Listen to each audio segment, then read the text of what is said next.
Good afternoon, everyone. It's 5 o'clock on May 2nd, and I'm going to call to order the St. Croix County Board of Supervisors. And at this time, I'm going to call Pastor Tim Sackett in for invocation. So would everybody stand, please?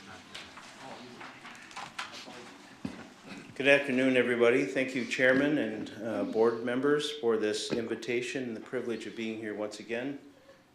Let's ask the Lord for his presence here this afternoon. Our great God in heaven, we are thankful for this privilege, and also for many of us, we feel an obligation to ask for your help, for your presence to be with us in this meeting. Lord, all of these meetings, every time these people meet, all of the members meet, we're asking for wisdom and patience and clarity. We're always asking, not that we always have to line up on one side or the other, but what's most important is that we line up behind what is right and what is true.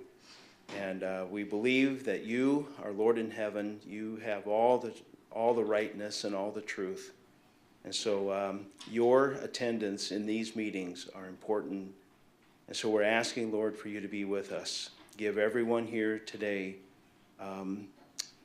the time to speak and the manner and the civility to speak. Let it be done with grace and patience and wisdom.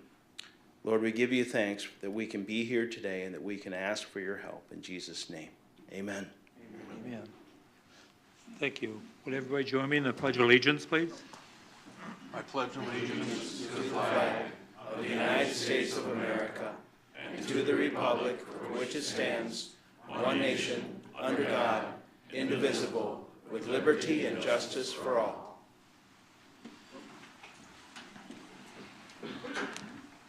Thank you, everyone. And we'll have roll call.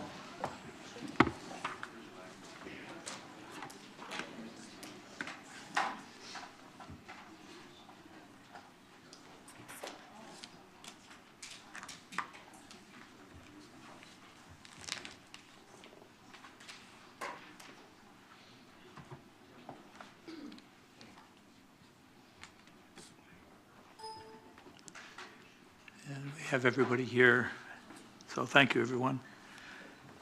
And now we're going to open it for public comment at this time, and I have quite a few people signed up here, and I just want everybody made aware that we're going to limit everything to 3 minutes, and I will mention it if you don't stop in 3 minutes. So we're going to limit to that, and the timer will start after you've introduced yourself. So at this time, the first one I have here is Richard Ottino. Thank you very much for your time. I'm here to express my opposition to the spending for the bike path system that you're looking at coming in at a very high price. I don't know if you're all aware of it, but if you live in Hudson Township, the township is voting, well, actually, the board is just going to borrow $800,000 for the next 2 years for roads. The tax burden from the school that just came to us, which is going to hit us again for about another 10%. And then the tax burden from the roads for anybody who's in Hudson Township is going to actually try, I think, tax us out of our homes. It's very critical, I think, that you look at what you're spending and look at it very closely. Thank you very much. Thank you.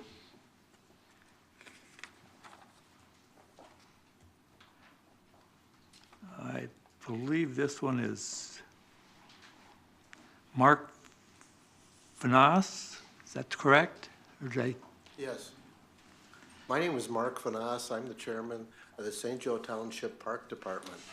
We've been working on 3 years on bike trails in our own township, and we feel this plan for the county is integral for us to expand our trails into Will River State Park, on the way in Richmond, and even down here in Hudson.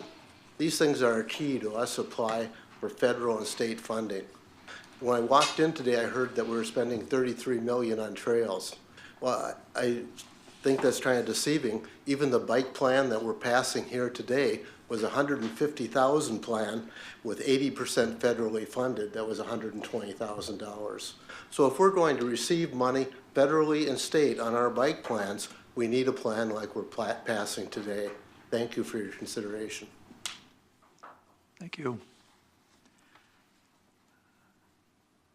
And the next one here is Tim Wetzman. Is that correct?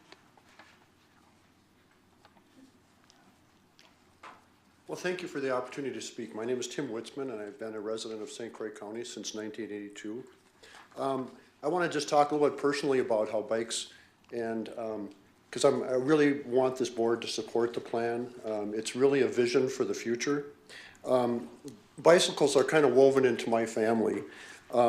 My son-in-law works for Trek in Waterloo, Wisconsin, and the economic impact of bikes statewide is about $1.5 billion. So it is not a small item. I'm also retiring hopefully in the next year and looking forward to commuting in St. Croix County and taking advantages of the opportunities. But I also know that commuting in St. Croix County is sometimes dangerous for anybody except the experienced bikers. So I think there's an opportunity to look to the future. I also have grandchildren, and when my grandchildren come, we probably have to travel to Minnesota to find safe routes for bicycling, because there aren't the safe routes that we need for families to be able to bicycle. So the gist of it is, I think there's, in all of our lives, as I talk to other people who have retired, they love bicycling. But where do they travel to go bicycling? They travel to Minnesota. And I think we have an opportunity here with a vision and really no funding dollars at this point, but to bring communities together to look at developing trails in St. Croix County and making something that will be of value add to all the residents of St. Croix County. Thank you. Thank you. Our next person is Dick Pearson.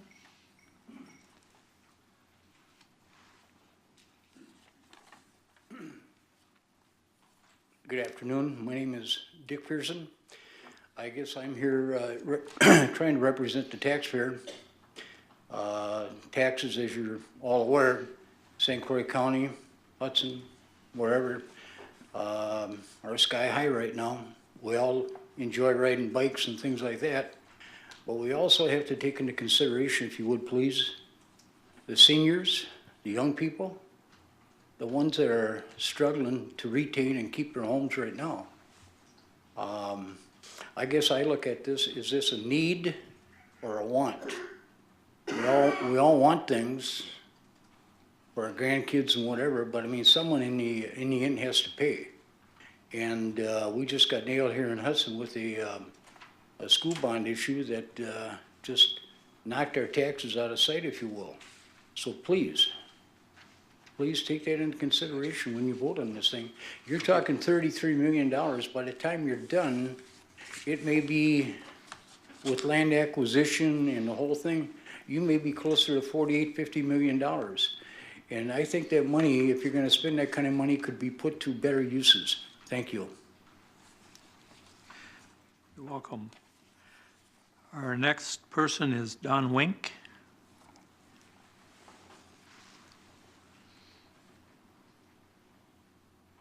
Good evening. I'm Don Wink. I work for the town of Emerald over on the other side of the county here. And for the last 8-9 months, we've been going round and round about how we're gonna continue building our roads, maintaining what we have. And in our case, we still have miles of gravel over there.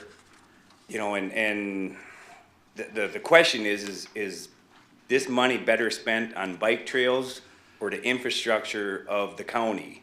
And if we're not looking at townships even, I don't know how many of you are aware of the other side of this county here, but you have County Road S, County Road O, X, that all need some very much work done to them.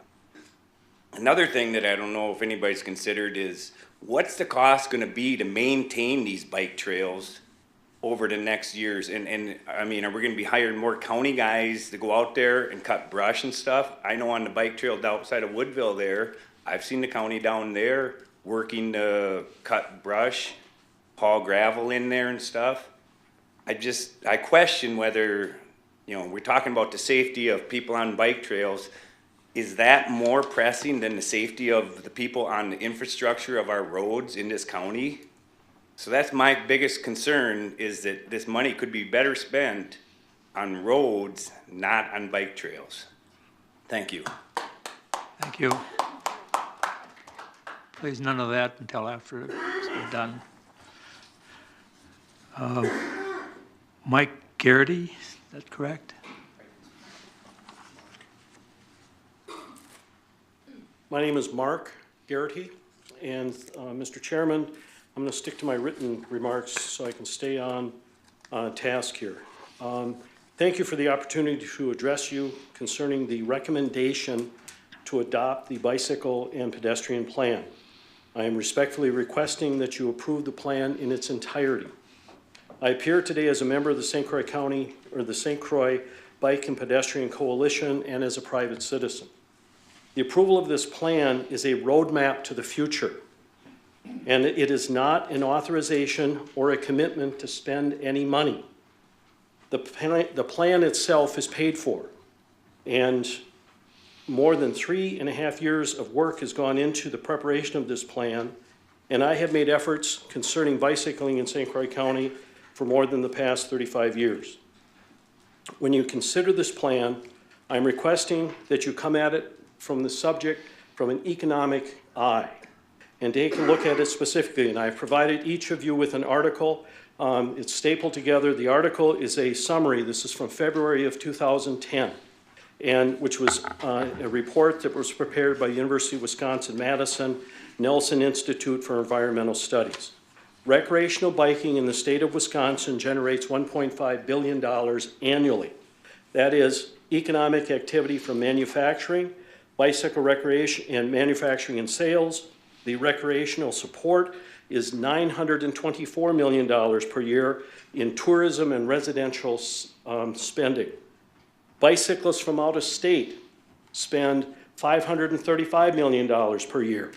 And so the report itself estimates that with a 20% increase in bicycle potential spending, you're looking at, as they talked about it, $107 million, and would create an equivalent of 1,528 full-time jobs in the retail and recreational industries.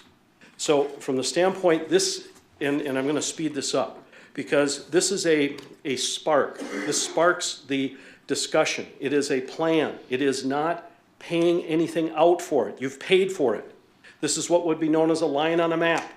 And it lays it out so when we go for grants to look for federal money, that you have a plan in place, that you're ready to go, and that we have a map for the future. I would just show from a standpoint, and again, watching the time here. This is a bike shirt from Case IH, agricultural industry. The money that is spent from Case IH for manufacturing, buying equipment, paying for the employees, sales within the state, go hand in hand with tourism money. The $1.5 billion. I'm holding up the Birkebeiner shirt. So from the standpoint, I would ask you to keep in mind this is an economic issue, and you're not spending any money, you're just approving the plan. Thank you. Thank you. Our next person, Marion Weber.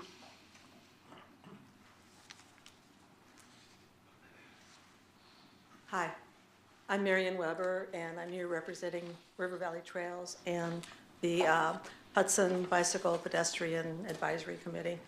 I've been involved in services around bicycling for 25, 30 years. I had something to do with I had a lot to do with getting the bike shoulders on Glover Road in Troy. And as some of us know, that turned out to be a free project before it was over with because of money that came in besides our initial funding from other grants. What grant money does, as far as bicycling is concerned, is pay for roads. So a road that might be improved, if you apply for a grant and are successful, you get enough money to pay for anything from a half to 2/3 of that, and it makes you eligible for other grants. Beyond that, the money piece of the project is interesting that it's coming up because this plan doesn't cost anything. This plan isn't a demand that you will do this. This plan is, if you care to, this is a blueprint for being able to follow through and initiate your plan and be able to more successfully get grant monies for it. I've done a lot of work with bicycling and bicycle trails. I've been all over the place at summits and seminars, and I teach safe biking and walking activities. I go to, I participate in presentations where people consistently, constantly, hundreds of people, probably thousands. Why doesn't Hudson have bicycle paths? Why aren't there any bicycle paths in this county? People move here, and if we're at an event talking, they say, we moved here from Minnesota, and where we could bike anytime we wanted to by going out our door, and now we put our bikes in the car, and we go back to Minnesota. It's a matter of possibility. It's a matter of being able to move forward and take advantage of some of the wonderful economic opportunities out there, not to mention tourism and recreation. And I work with Healthier Together. It's all about Healthier Together. It's about health and recreation. I just really beseech you to approve of this plan because it is a plan. It is something that we can implement as a plan and accept as a plan. It's something that will benefit the whole county. There is no limit on who can use this plan and take advantage of this plan. There is no money involved in using the plan. It is a plan. It's something you can use to make your community a better community. Thank you. Thank you. Next person up is John Strom.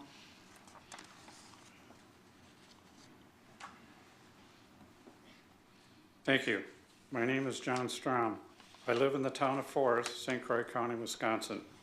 Our issue is improperly sited industrial wind turbines cause human health hazards.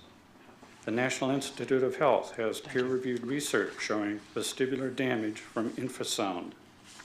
The World Health Organization, ICD-10 diagnosis codes were finally adopted by the USA in October of 2015. T75.23 states, quote, vertigo caused by infrasound. The Public Service Commission of Wisconsin directed a study at the Shirley Wind Farm in Brown County, Wisconsin in December of 2012. The study measures and documents the presence of infrasound from the industrial wind turbines, measures intensity high enough to cause human health issues. No wind, no infrasound from the industrial wind turbines. Residents forced to abandon homes, live in basements, or live in agony. Open records ultimately exposed that former Brown County Health Officer Chu Zhang feels ill when visiting the Shirley Wind facility. In an email to her intern, Carolyn Harvey, she states, quote, Carolyn, the times I have been out there by the wind turbines, I get such migraine headaches, I think I should take some preventative Tylenol before I head out there, end quote. So what has happened between Ms. Zhang's declaration and the March 18th release of open records? On March 4th, Ms. Zhang submitted her resignation to County Executive Troy Streckenbach. He did not share this with county department heads until just 2 days prior to March 18th, Ms. Zhang's last day. This date also coincided with Executive Streckenbach's announcement of Brown County Corporation Counsel Juliana Runzel's resignation. Can someone explain what actually happened?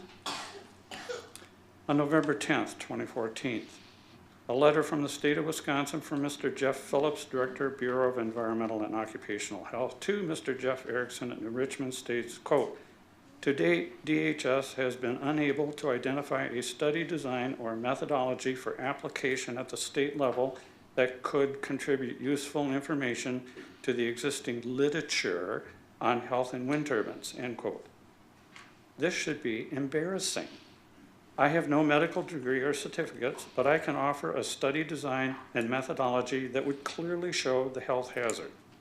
We must address the human health hazards caused by industrial wind turbines before public health is impacted in St. Croix County. Thank you. Thank you. Now we have Jim Weber.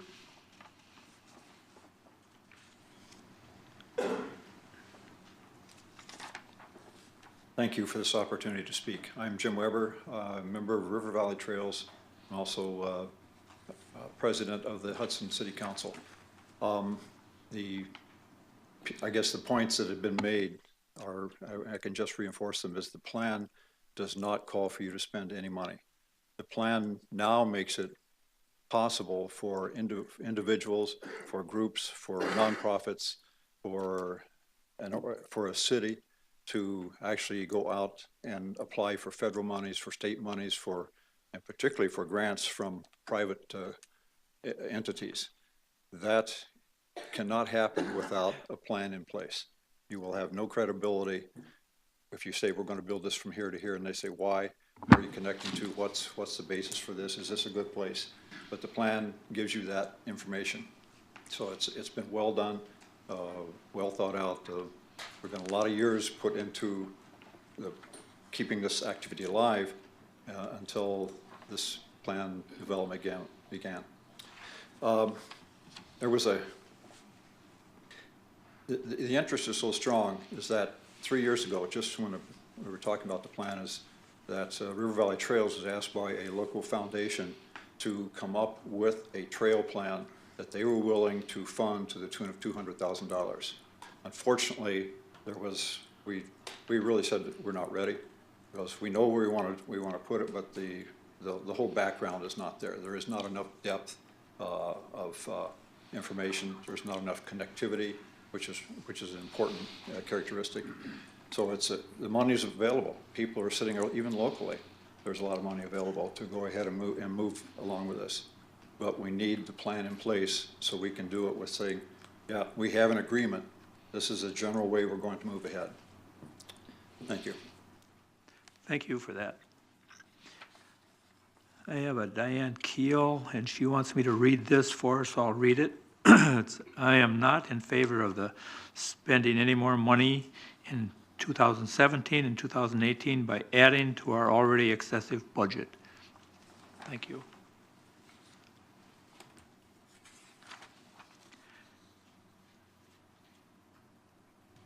Andrew Johnson.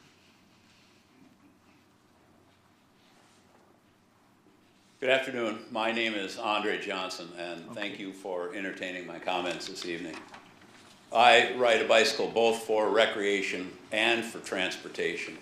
And when I am using the county roads for transportation with my bicycle, my tax money is subsidizing car travel.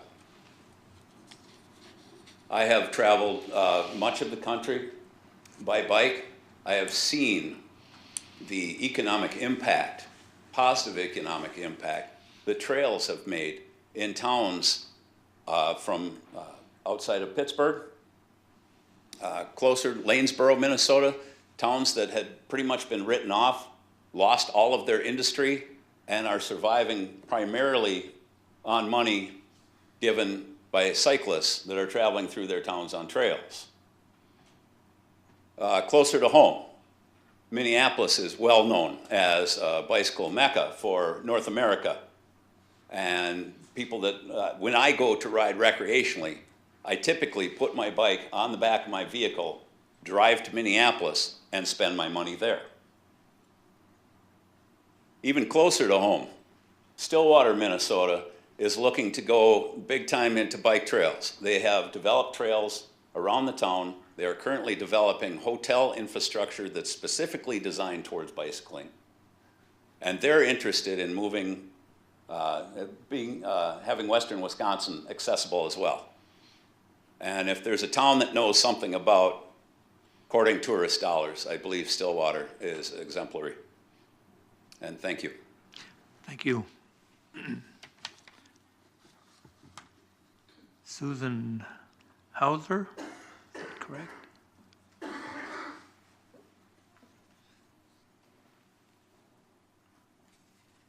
My name is Susan Heiser. I am a member of the Board of Directors of the St. Croix Bike and Ped Trail Coalition, but I'm speaking to you today as a St. Croix County resident. and I am speaking in support of the trails. I will tell you that I have been heavily involved in the process to get this plan in before you, and it has been a very well done, very data-driven, very well researched. The team that they put together for the contractors brought a lot of information to this document that would not have been here without that team. It is a very well-done plan. One of the pieces that I'm going to highlight for you is the implementation part, which will help all of the communities figure out what they want to do with trails in their area if and when they come to that time. I'm not going to reiterate the part about this is a plan. It is not spending any money. It's already paid for. Spending of the money happens in the future. I would also say that part of this plan is for the highway department to widen the shoulders for the trails that we already have. And so it is not all recreational. It is very much a part of the transportation system. And then there are two numbers that I want to call to your attention. In the plan, if you've looked at it, there is a survey that was done out of the UW River Falls Survey Center.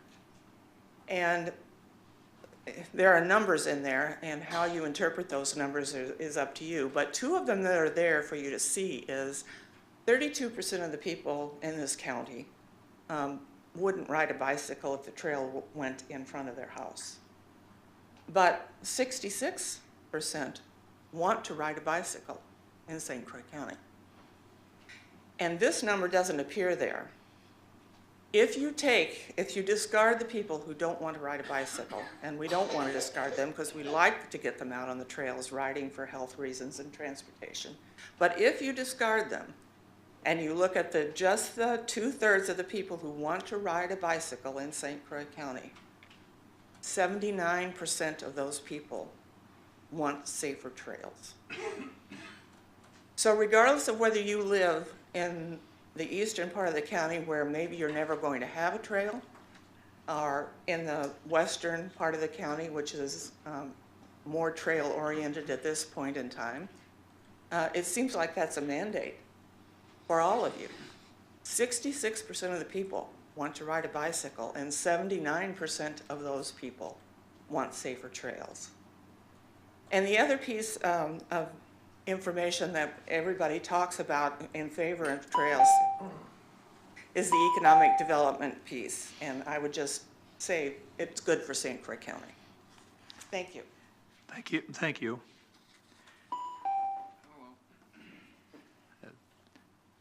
Jacqueline Nickham. My name is Jackie Nickham, and I'd like to thank the board members for allowing me to speak today. My comments are regarding the proposed adoption of the St. Croix County Bike and Pedestrian Plan. I found out about this project on April 29th of this year. I was not aware of the plan. It had been in works for so long. And the study that I read, the 156 pages, quite detailed, many colorful pictures and graphs. I can see that it was an extensive project. I didn't have to look very hard to find the high points that I want to talk about taken from the plan.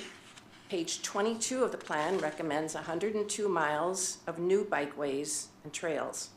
Page 54 states that the cost to construct new paths is over $487,000 per mile.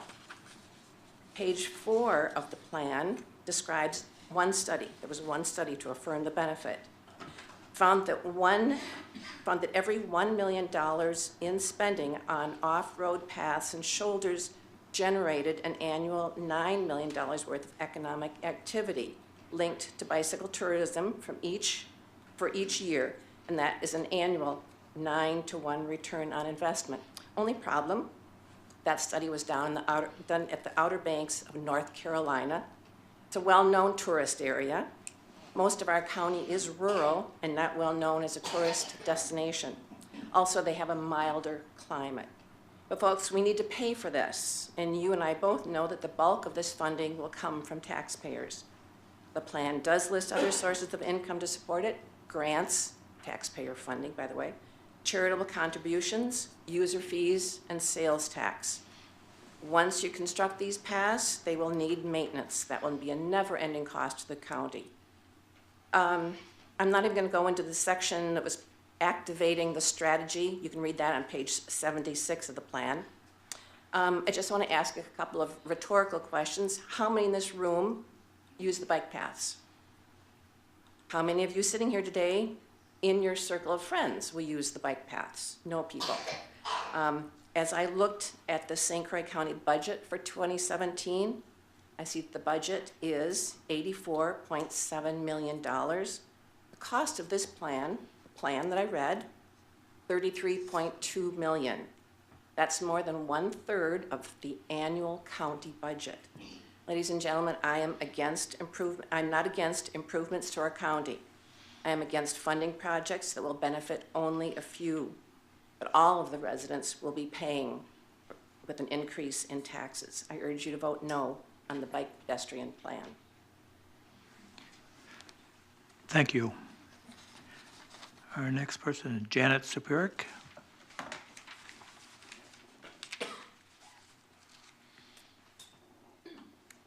I'm Jan Sapurik from Forest Township. I own a farm in the northeast corner of St. Croix County, and I've lived in St. Croix County for 40 years. I brought newspapers to pass around in case people want further information about the Emerald Dairy and the water quality issues. Besides the obvious irony of the 2 front-page articles about Emerald Dairy wanting to expand while 75 farmers can't sell their milk because the creamery won't take it, and if Emerald Dairy did not report a large manure spill, how can they be trusted to report in the future? Several things struck me as similar to the proposed wind farm and forest. Whenever a developer wants to sell their project, they make all kinds of promises. When a promise gets broken, it's up to the victims to seek help from the state agency, which may or may not remedy the problem. When people have to move out of their homes because of what the neighbor is doing, that's wrong. The reason developers want to do a project is for money and profits, which are selfish motives as opposed to being neighborly. If we learned one thing in forest, it's that one person's rights end where another's begin.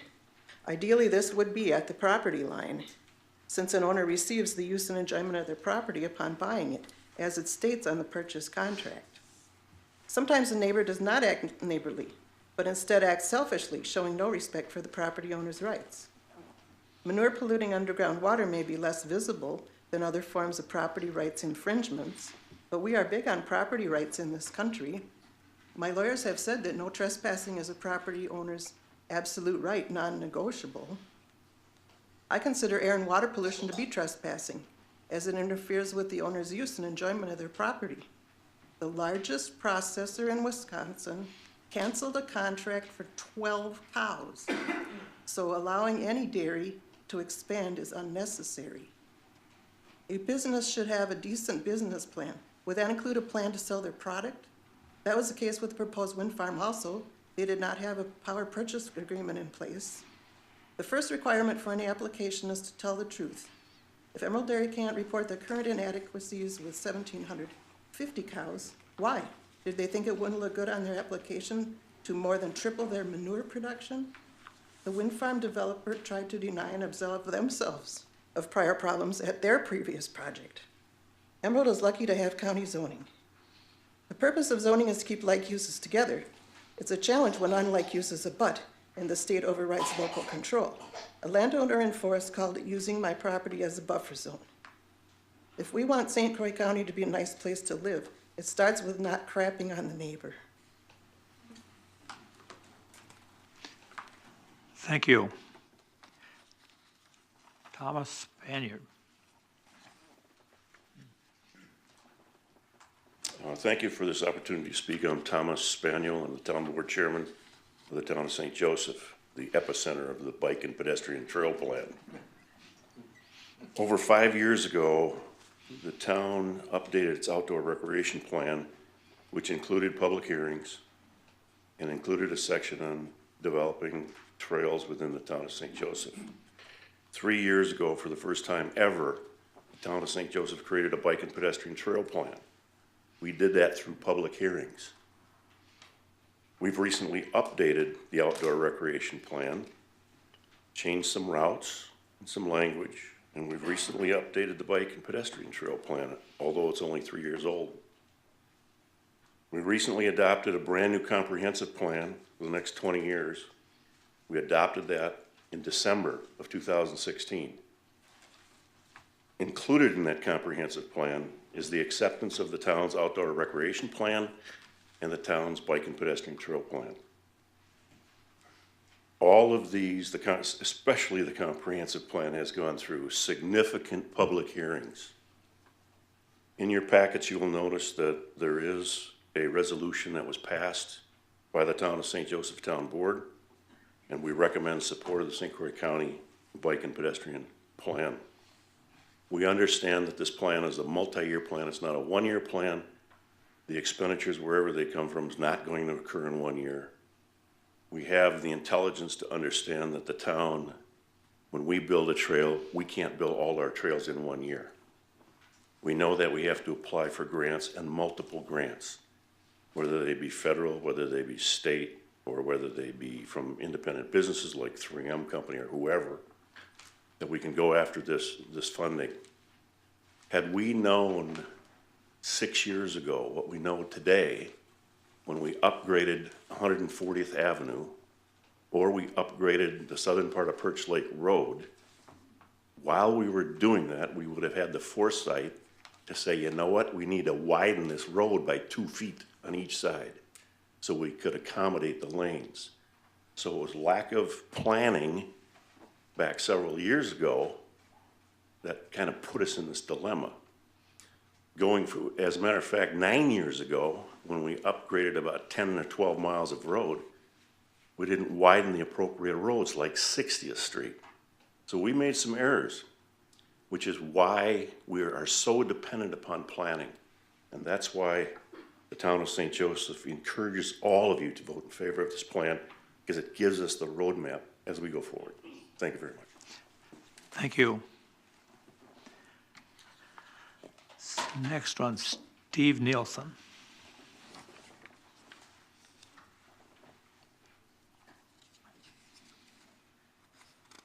Good evening, County Board. Steve Nielsen from Hudson Township. And I would like to speak in opposition to this bike plan. But before I do that, I'd like to make a request to this board that, and to the administration, that the 2017 budget that's available online at the county website is 483 pages in a PDF file, and just about impossible to get downloaded and even take a look at the summary. I'd like to request that the first 10 pages of that budget that contains the summary be separated in a separate file that we can download and more quickly access and look at the summary of the budget. I could echo a lot of comments that were made in opposition to this bike plan, and I am not against bike trails. I am against this particular plan. And it's being referred to tonight by the supporters as just a plan. It's just a plan. You know, it's just a plan. Well, if you vote for that tonight, you will be on record as saying, I support the county spending $38 million for a comprehensive bike and pedestrian path. The plan is very large. It's, I believe, over 250 pages in the agenda packet. I did look at it somewhat. I did see any itemization of the maintenance costs ongoing. It could be there. I'm not saying it's not, but I didn't see it. The 55 miles of dedicated bike path, not sure if that's 3-season or if that's also going to be maintained in the winter for other recreation. But that is certainly something I'm interested in. But again, it's a very large plan. I don't know that's really comprehensive. On page 1 of that comprehensive plan, it is clearly marked draft. I would request this board members tonight to not vote on a draft of this plan. The amount of time that's been put into this and the amount of money that's being proposed, you really should demand that the administration give you a final version of this plan. Thank you. Thank you. Move on. We have Annette Olson.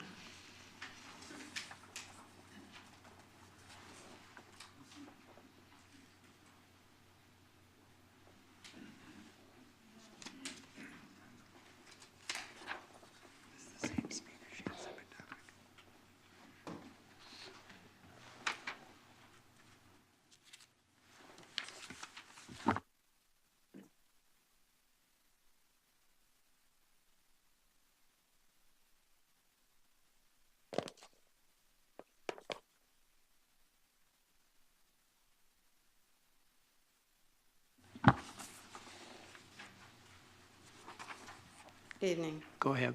Good evening. Am I speaking on just this one topic on the bike path or on both? Am I speaking on the bike path only or on both? Whatever she wants. Well, she's got two different opinions, so I think what I'll have you do is speak on the bike path first, and then we can move on to the second one. Okay. She gets 3 minutes, period. Right. Yeah. See it? For each one? What? No. 3 minutes total. 3 minutes. 3 minutes total. 3 minutes total? So you can have. Okay, then first I will address the resolution that you have insisting on stopping gerrymandering, as the way you put it. That is state's business, and I pay you to do county work here. I pay the state legislators to take care of state issues. So please leave it at that. I will move on to the bike path, and I really appreciate you taking input from me on this. I live in St. Croix County, in Glenwood City, in the town of Glenwood. It is very rural, and I rather like to keep it that way. I moved in 1996 to Glenwood City from Afton, Minnesota. I moved my family because we were being encroached upon by Woodbury because they wanted bike paths. They forced the farmers out of Woodbury and made them pay fines for smells and noise and everything. We wanted to live in a rural community, so in 1996, we picked up our roots, we moved here, and we prefer to stay here. My husband is now retired, and we would like to stay on the farm and do what we like to do, be left alone. We pay more in taxes because you keep increasing, you keep spending our money. And you talk about this plan like, well, we're not spending money now, but it might be in the future. It will be in the future, and you've already spent our money working on the plan. The grants that you talk about from the state and federal levels is our money too. So when you talk about, we don't know how much the taxpayers are going to pay for this, 100%. We are all going to pay 100%, everybody that lives in this county. Now, how many municipalities want in on this project? I saw it was recorded, there was one line on your plan, municipalities. Who, St. Joseph? I don't think my town is involved in that. I don't think they want it. Snowmobiles, ATVs, they pay for their trails. Do bikes? No. We have a growing Amish community in this county. Has anybody taken them into consideration? Are we putting in bigger horse paths? Because they need safety too. You're snickering? Seriously, this is not a needs, this is a wants. And it's a wants by people, maybe in Hudson, maybe in town of St. Joseph, but not county-wide. And when I talked to my county board of supervisor and I asked her, how will you take land from property owners? She had no idea. You have to have an idea before you vote on the plan, or you're just like Nancy Pelosi voting on Obamacare. Thank you. No. None of that. I don't want any more of that. Gary Nelson? Nelson? Hanson?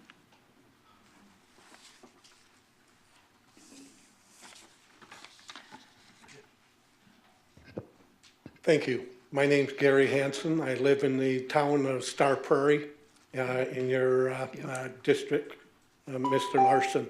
I had sent you an email listing some of my concerns, but I just wanted to touch on some different concerns since those are documented already. A lot of comments have been made about the safety of the bike paths. This is a rural community. People drive with the expectation that they don't have to look for bicycles pulling out from little side paths that are, where you have dedicated bike paths. The ones that run along the county roads, quite often, they just put in and widen my road on County Road C, which I do use for riding my bike. Even though I am disabled, I'm trying to loosen up my knees a little bit. And it is dangerous. That area there is 45 miles an hour, and very seldom does anybody drive at that speed there. A little bit further up the road, which is still part of the bike path, it jumps up to 55. You're dealing with one lane each direction with a 2-foot wide bike path to the sides, and it's just not really conducive to safety. We have had some fatalities in the county, people riding bikes that for no other reason than the driver was careless and not paying attention. Given the number of deer accidents that we have, shows that the nature of speed and the attention that is paid in this area does have some desirability. Also mentioned was the aspects of the benefits that will accrue to the area in tourism and other areas.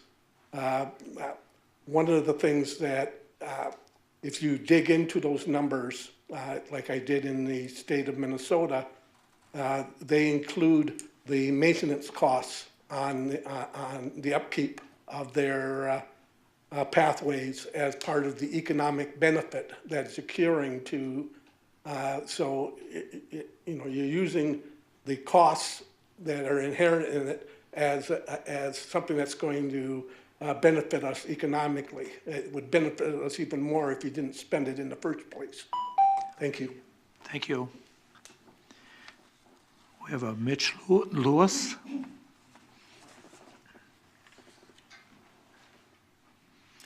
Hello, thanks for the opportunity to speak tonight. My name is Mitch Lewis. I'm a resident of North Hudson, and I am employed at River Valley Sports in Somerset. We're a bicycle and sporting goods retailer.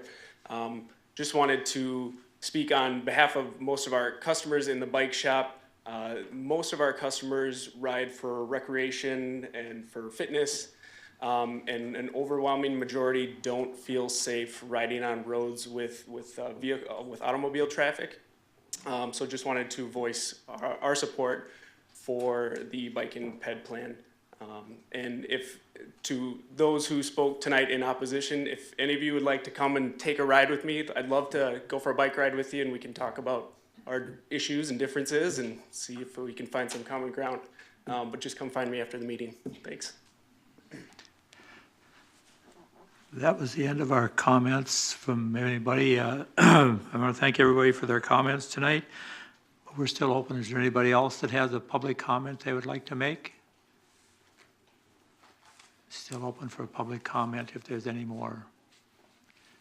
Last call for public comment. I'm not seeing any more, so thank you again, everyone, for all your comments tonight. We'll move on with our agenda. We need a motion for our consent agenda to move forward. Supervisor Seacart, second. Supervisor Coulter. Any discussion on that? Not seeing any discussion. Any questions? If not, we're ready to vote.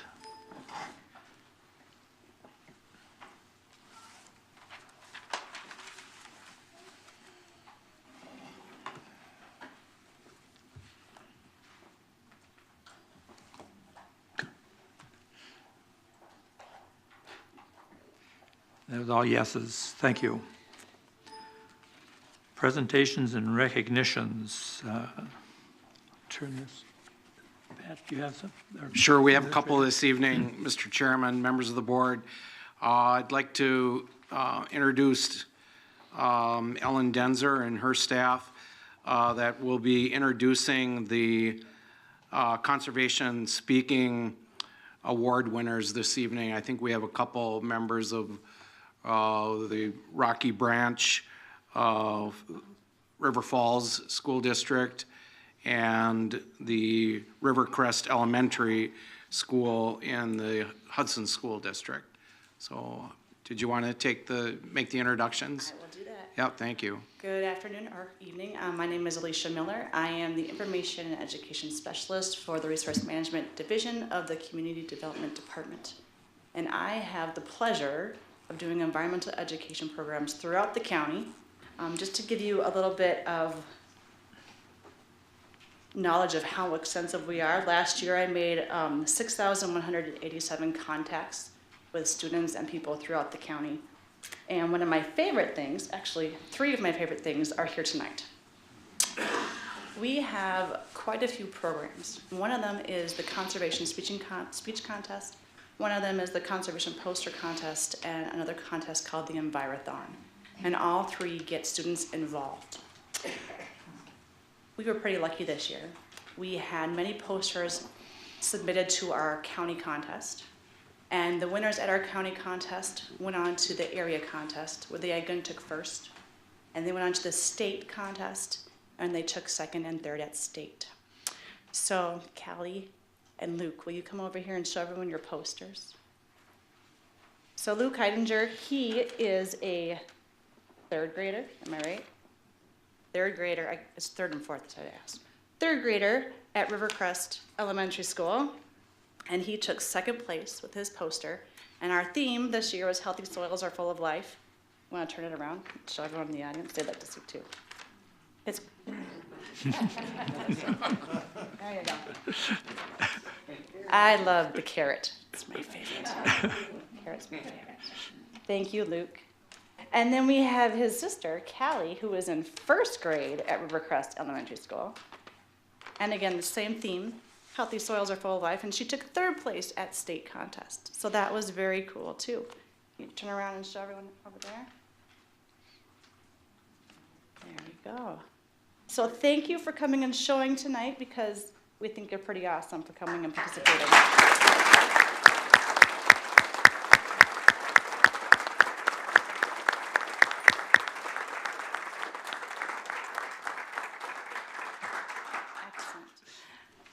Now, my other favorite thing is this Conservation Speech Contest.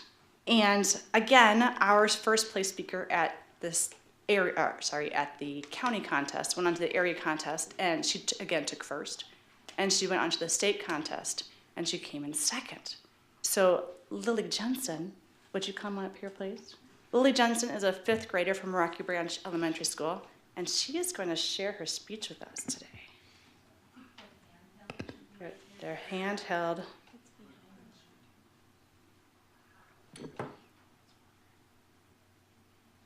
Maybe turn it on. Oh, so. Oh, that says low battery. It's not going to go. Low battery.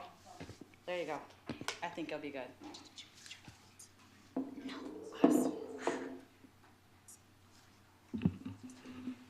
A man named Dr. Guy McPherson once said that if you think the environment is less important than the economy, try holding your breath while you count your money. Today, I am here to talk to you about global warming. People talk about global warming all the time, but really, what is it? Global warming is one of the biggest problems on our Earth. The main leading problem for this is greenhouse gases. Greenhouse gases are gases that trap all of the heat on the Earth in the atmosphere. It's almost like a blanket in the sky. You probably know about some of these, but in case you don't, I will only tell you the main ones. The first one is carbon dioxide. Not only is it in your body, but all over this Earth. Too much carbon dioxide is a big part of global warming. This has become a problem because many of our trees are being cut down. The trees take in the carbon dioxide and turn it into oxygen. And without those trees, there will be more carbon dioxide in the air. According to NASA.com, volcanic eruptions are the #1 leading cause of carbon dioxide distribution. Another greenhouse gas is methane.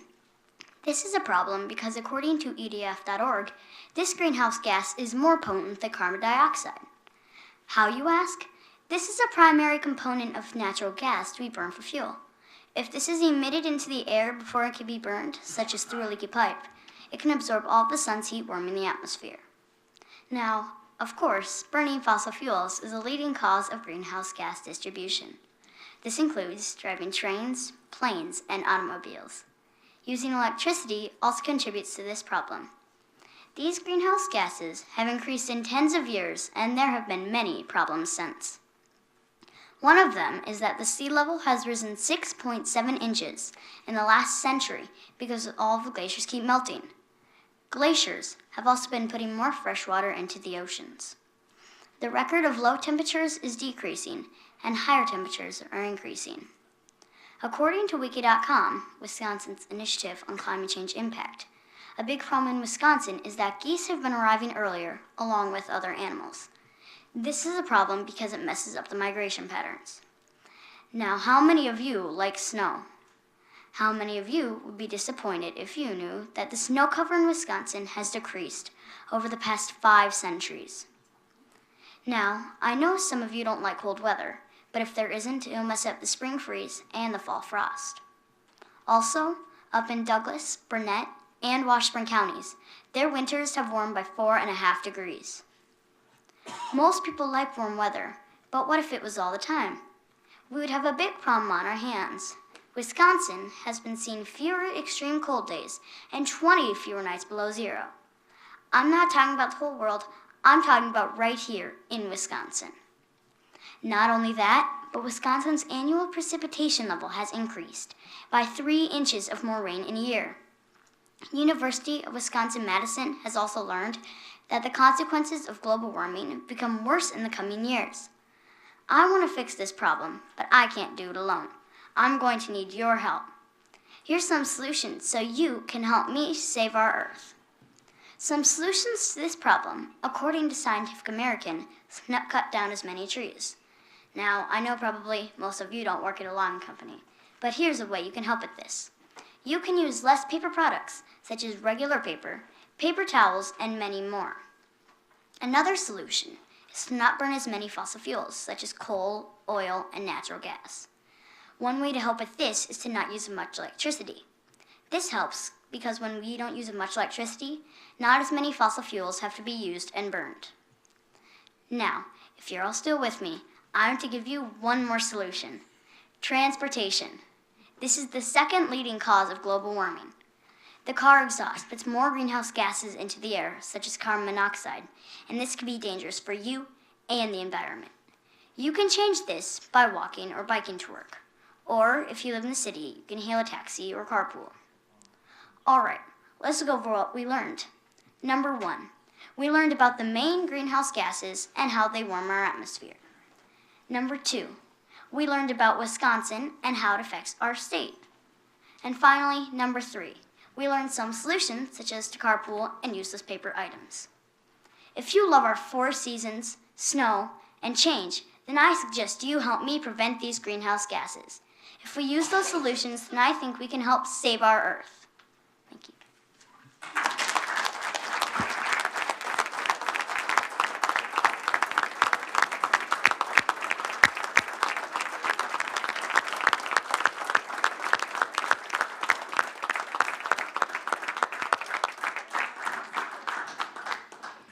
Thank you, Lily. We also have with us tonight our winning Envirothon team.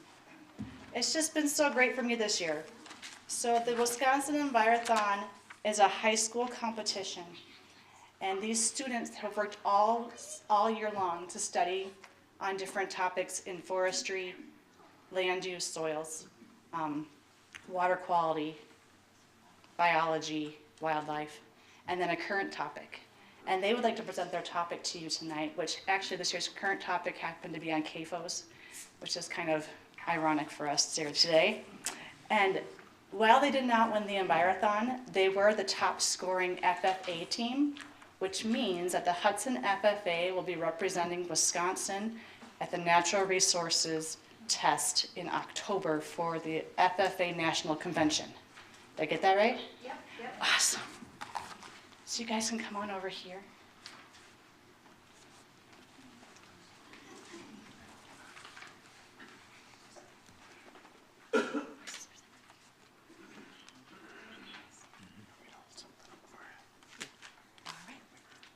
Where do you want us to stand?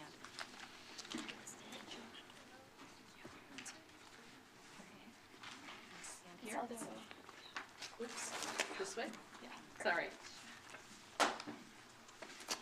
There you go.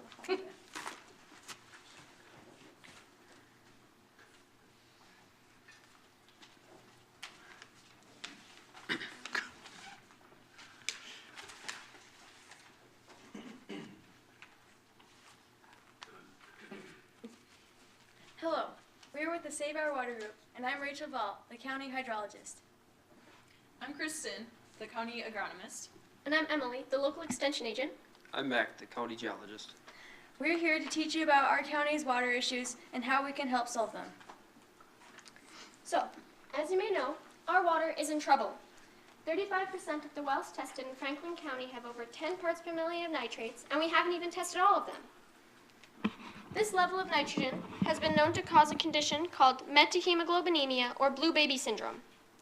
The nitrates bind the oxygen so it cannot be properly carried throughout the body, turning the person blue, and it mainly affects the young and the old. High nitrates have even been known to cause miscarriages. Nitrates here in our county are increasing, and trends show that they will continue to do so unless we make a change. Right now, the water from our wells is brown and contains bacteria such as coliform E. coli, so families resort to buying bottled water. Plastic pollution harms the environment when the bottles are not recycled and has a great economic impact. According to my calculations, the average American family of 4 pays $64.40 for consumable water per day, which is a large expense for such a necessity. According to the Michigan State University Extension, the average dairy cow creates 6.3 gallons of wastewater per day. This averages 30,000 gallons in just one CAFO, or confined animal feeding operation. We have many CAFOs in Franklin County because we are in the heart of dairyland. This means that we have a lot of waste that could affect our drinking water. One of the reasons for this is the karst in our soil. As you know, soil cleans and filters our water. So how is manure, bacteria, and nitrates getting down into our water? Because we have a karst soil. A karst soil is formed through the dissolution of soluble rocks, and it is an underground drainage system. This drainage system helps to disperse the pollutants into our groundwater. The next one. As has already been stated, we're facing major issues in our community's water supply that must be solved urgently. One solution to this problem is the anaerobic digester. The digester uses microbacteria to break down cow waste and other pollutants and turn what is left into energy. As the name suggests, the digester works in the absence of oxygen, which helps it work better and more efficiently. You may be wondering what's so great about this digester. Well, this machine converts what would formerly be polluting cow waste into multiple useful outputs, including fertilizer, biogas, and clean water. The first output is fertilizer. Fertilizer can be given to farmers, and they know the exact amount of phosphorus and nitrogen that they're putting into their soil. And it also helps control the amount of runoff going into our groundwater. The second output is biogas. Biogas can be harnessed and used for electricity, heating, and pipelines. Biogas is mainly made out of methane and carbon dioxide, which will be going into our atmosphere and creating and adding to climate change. The last output is clean water. After going through treatment, clean water can go back into our water system and can be used again. The anaerobic digester is a fruitful machine that will help our community in the long run. But the only problem is it costs $150 million, and our government grant is only for $20 million. Therefore, this machine should become a future project for our county, and for the present, we should work hard on the use of cover crops. While the digester is a good goal to set for the future, cover crops are a more feasible option we can implement today. Cover crops are crops that are planted after the typical crop, such as corn or wheat, is harvested. These will benefit us and our soils in 4 major ways. The first way is through a decrease in erosion. Typically, the ground is left bare for 5 to 7 months after the crop is harvested, which leaves it susceptible to erosion. However, with the use of cover crops, they have roots up to 12 inches deep that hold the soil in place and prevent water from leaching down into our groundwater. Now, the second major way it will improve our soils is through an improvement of soil health. Fungi attached to the roots aerate the soil over time. The soil porosity increases, decreasing compaction and increasing water infiltration. This reduces runoff and erosion. There has also been shown to be an increase in beneficial soil organisms where cover crops are planted. These are good for our soils because at night they come up and feed on the dead residues of the plants and go back down and fertilize our soils with them. This also helps to aerate the soil. Now, what's the good of all the healthy soil if there's no nutrients to plant crops in? Well, cover crops will benefit us in that way too. Cover crops can hold as much as 90% of nutrients from manure applications, according to plantcovercrops.com. This is super beneficial because it prevents the nutrients from running into our groundwater. It also holds them in place so that future crops can grow healthy and strong. Now, the fourth major way that cover crops will benefit our soils is through weed management. The right cover crop, managed in the right way, can control well over 90% of weeds, according to Dave Robinson, the forage and cover crop manager of Legacy Seeds. Now, I know what you're thinking. Isn't this going to cost us a whole bunch of money and be a whole bunch of extra work for us? Well, according to Dr. Arlie Larson and Dr. Nigel Hoylett, we will actually be saving money through the use of cover crops. We will have to spend money through seed costs, planting costs, termination, and grazing infrastructure. However, when you decrease the amount of herbicides, yield increases, erosion reduction, and grazing benefits, you will actually save $101 per acre. And if you subtract the $66 it will cost, that will save you a $35 net savings per acre of cover crops planted. This is clearly a smart choice for farmers as well as the community, and it can be implemented into our regular crop rotations.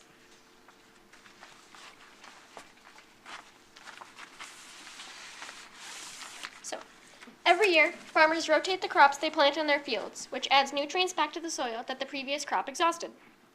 Adding cover crops into crop rotations adds nutrients back into the soil while decreasing erosion and helping the quality of water.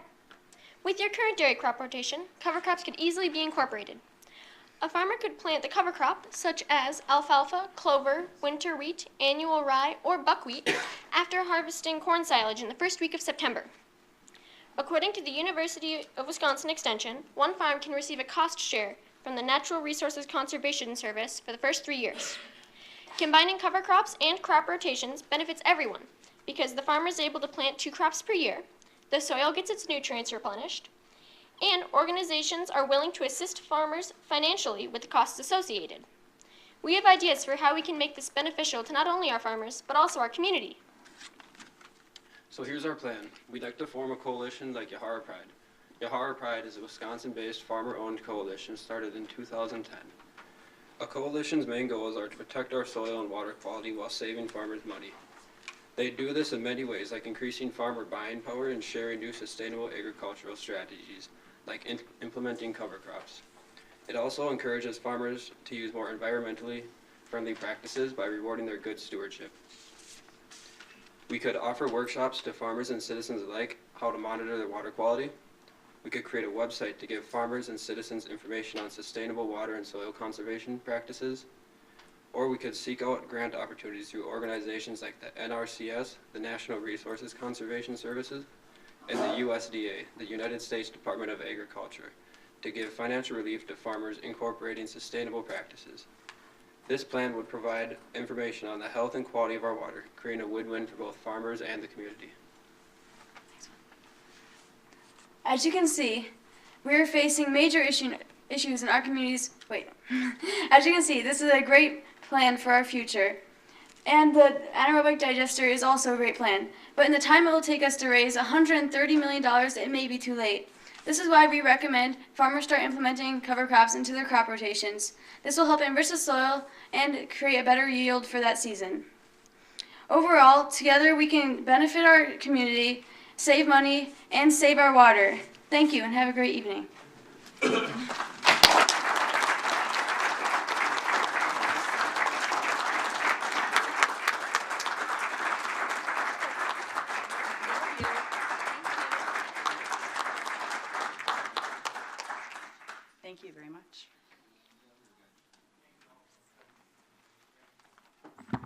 want to thank everybody. That was great tonight to have them come in and do that for us. Thank you. Now, on number 2, we have a County Library Director's Report.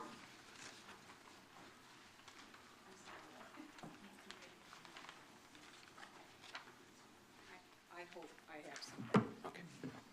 Oh, right there, sorry. PowerPoints? Yeah, I think that we need to just open the file up.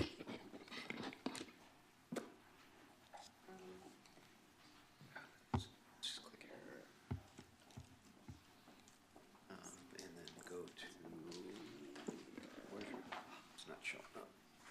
Oh, there it is. We're gonna take a break after this. Click there. You're gonna keep on going. And then, Want to take like a 10-minute break? yeah, let's go. Let's take one right after that. Click the, Before we start these.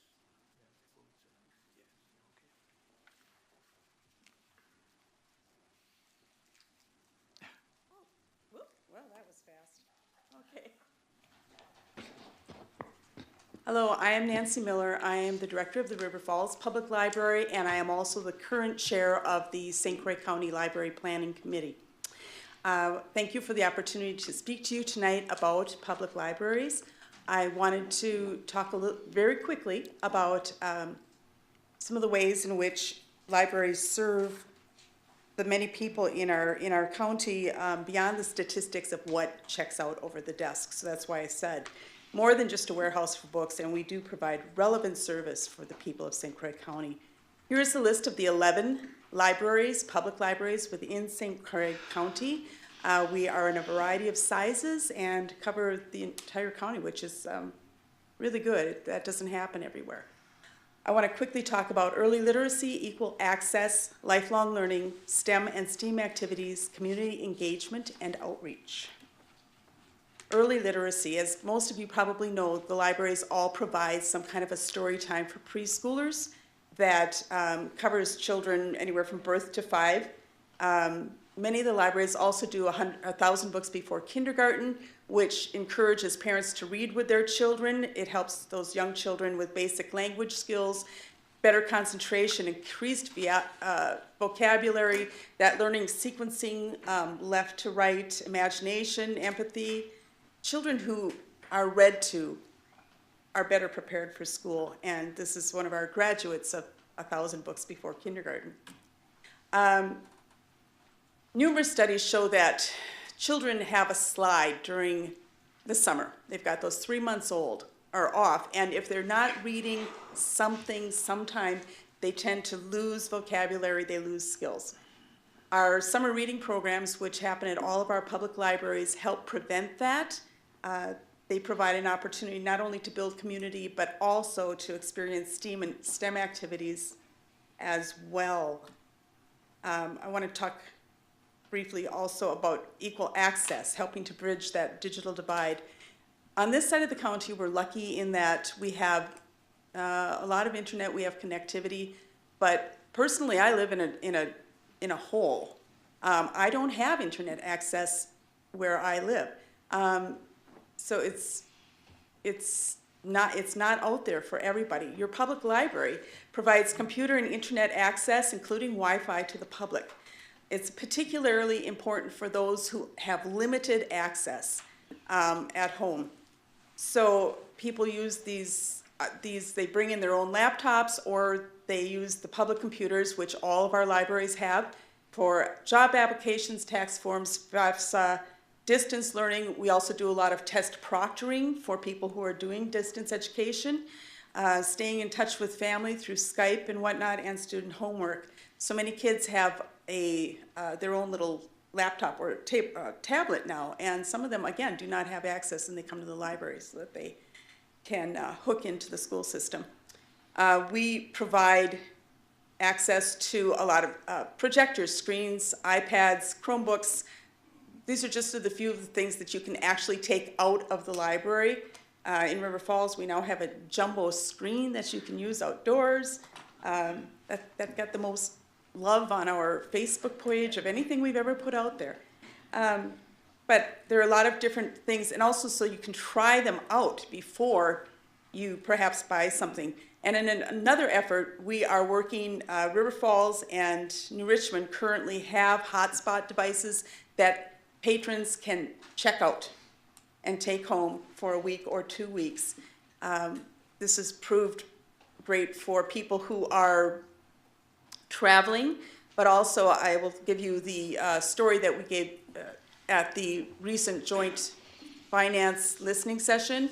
We have a family in town who has a son who is playing for a professional ball team.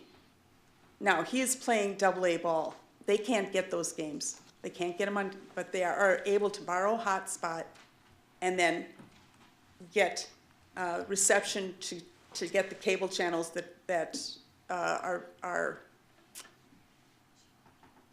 what's the word I want? Showing those games. And the mother has tears in her eyes because this is a connection that she would not otherwise have.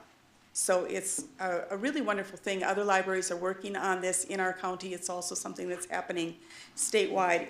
It would be really great if at some point there was Wi-Fi everywhere, but that's going to be a while down the road. So in the meantime, we're providing hotspots. It's great for somebody who's trying to do job applications at home, fill out their tax forms. You don't want to really sit at the library for hours doing that. So, you know, it's a good thing. There is also a portable computer lab in the county that's available for libraries to check out. For example, they are used when the annual 4-H clubs do their registration. It's online. It's been used for Medicare Part D registration, job service, GED practice and testing, and also for computer classes. So the libraries can check these out. There's 9 laptops there. All right, I'm moving on to lifelong learning for children and adults. We are a cradle-to-grave service at your public library. Here in Mays is a picture at the Roberts Library, which has been focusing on community by providing a number of classes, knitting, crocheting. This one happens to be knitting, needle felting. The classes, she said, the director, are so well received they've had to do second sessions. Where else could you learn how to create art from sand? But, you know, at your public library. Libraries also provide kits that put together useful information that are a quick grab and go. We have a bird watching kit. Actually, we've got half a dozen of them that are out all of the time. We worked with a local birding group to purchase the binoculars. We're also working on some that will be for a rock hound and a stargazer and other things that are beyond lifelong learning, you know, things that beyond that, just what you see on your tablet or your computer. New Richmond has parenting packs on a variety of topics. There are book club kits, story time kits, any number of things that you can get at your public library to increase your knowledge about one subject or another. We bring in best-selling authors. Here's just a few. We have other types of programs, Meals in a Jar, from a registered nutritionist at both River Falls and Hudson. Pokemon Party. We provide out-of-school programs on in-service days. And if you didn't know your Pokemon characters, come on in. STEAM and STEM, that's science, technology, engineering, art, and math. I know in our local school district, they were really excited when they heard that we were going to be doing programs and when other libraries are doing programs because they don't always have the time or the funding to do these programs. So it's a supplement. Your tax dollar is, again, helping supplement these things for your community. Here are kids doing Legos. Where else? Again, handling a large snake. You don't get a lot of opportunities to do that, but that happens at the public library. All those children in the middle are raising their hand because they want to volunteer to help the science guy up there. Hudson is planning a petting zoo to launch their new iLab equipment, which will be created from a grant that they're receiving, which will include a 3D printer and GarageBand, button maker, cameras, all sorts of different things that help people, again, use and learn science and art and technology, engineering. The art portion, a lot of the libraries are holding coloring programs or seed art. painting parties, displays of student art, and I'm telling you, there is nothing like seeing the smile on a child's face when they see their art displayed in a public place and they can bring grandma and grandpa down. It's nothing else like it. We are also able to borrow kits from our system office. This is I just sort of listed a few with what the things that are in them. So kids can learn to do stop action animation, or they can have cublets where they learn building and engineering, Legos, a lot of other different things, hands-on things that they can use to learn science, engineering, technology. Here's a picture of Deer Park where they're working with their 4-H to develop some of these skills, again with kits borrowed, makerspace kits borrowed from IFLIS and from Wisconsin Valley. They are working in coordination. Libraries do a lot of work together. You're not going to find a lot of other places that do as much coordination and as much networking as libraries do, working together to better everybody. Here's one of the many Lego clubs around the county. This one happens to be in Woodville. Connecting with our communities. We try and get out in our communities. This happens to be in New Richmond, where they have a story walk in Mary Park. The stories are in framed boards, and you stroll from one to the other. So you're not only getting exercise, but you're getting that reading experience with a child. And it's like a guided story time. Hammond has one planned. We're talking about this in River Falls and other communities as well. So Woodville and Baldwin worked together to do a snowshoe by moonlight event. Again, it's bringing community together, walking through the forest. You're gathering people together. They're learning a new skill and having some community. Somerset recently did a program with Grace Place, sewing pillowcases with donated fabrics that they provided because they found that the residents were taking their pillows and pillowcases with them when they left the facility. And so by working together, again, providing a community engagement type experience, they were able to provide pillowcases for them. Senior coffee, this is in Roberts. It's wonderful for people to have that opportunity to get together, share stories, meet one another, perhaps, especially if you're new to a community, and just to intergenerational opportunities happen at these as well.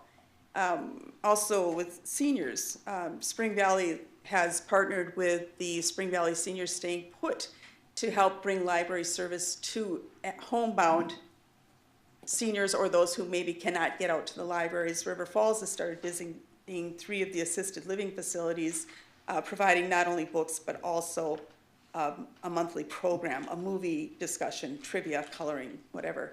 Deer Park is working with their village to build a rain garden, to show how it works, what it is, and that's not only community education, but it's environmentally sound and nice looking. Now this isn't it, this is just a photo, but anyway.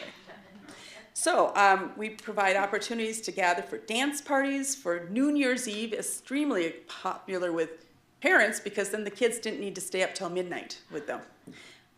Where you can learn a new craft or a new skill, hear about an adventure, and it's all at your public library. So I'd like to thank the county very much for all the support, for continuing to provide us with that 100% support for libraries. It helps us to do what we do. Thank you.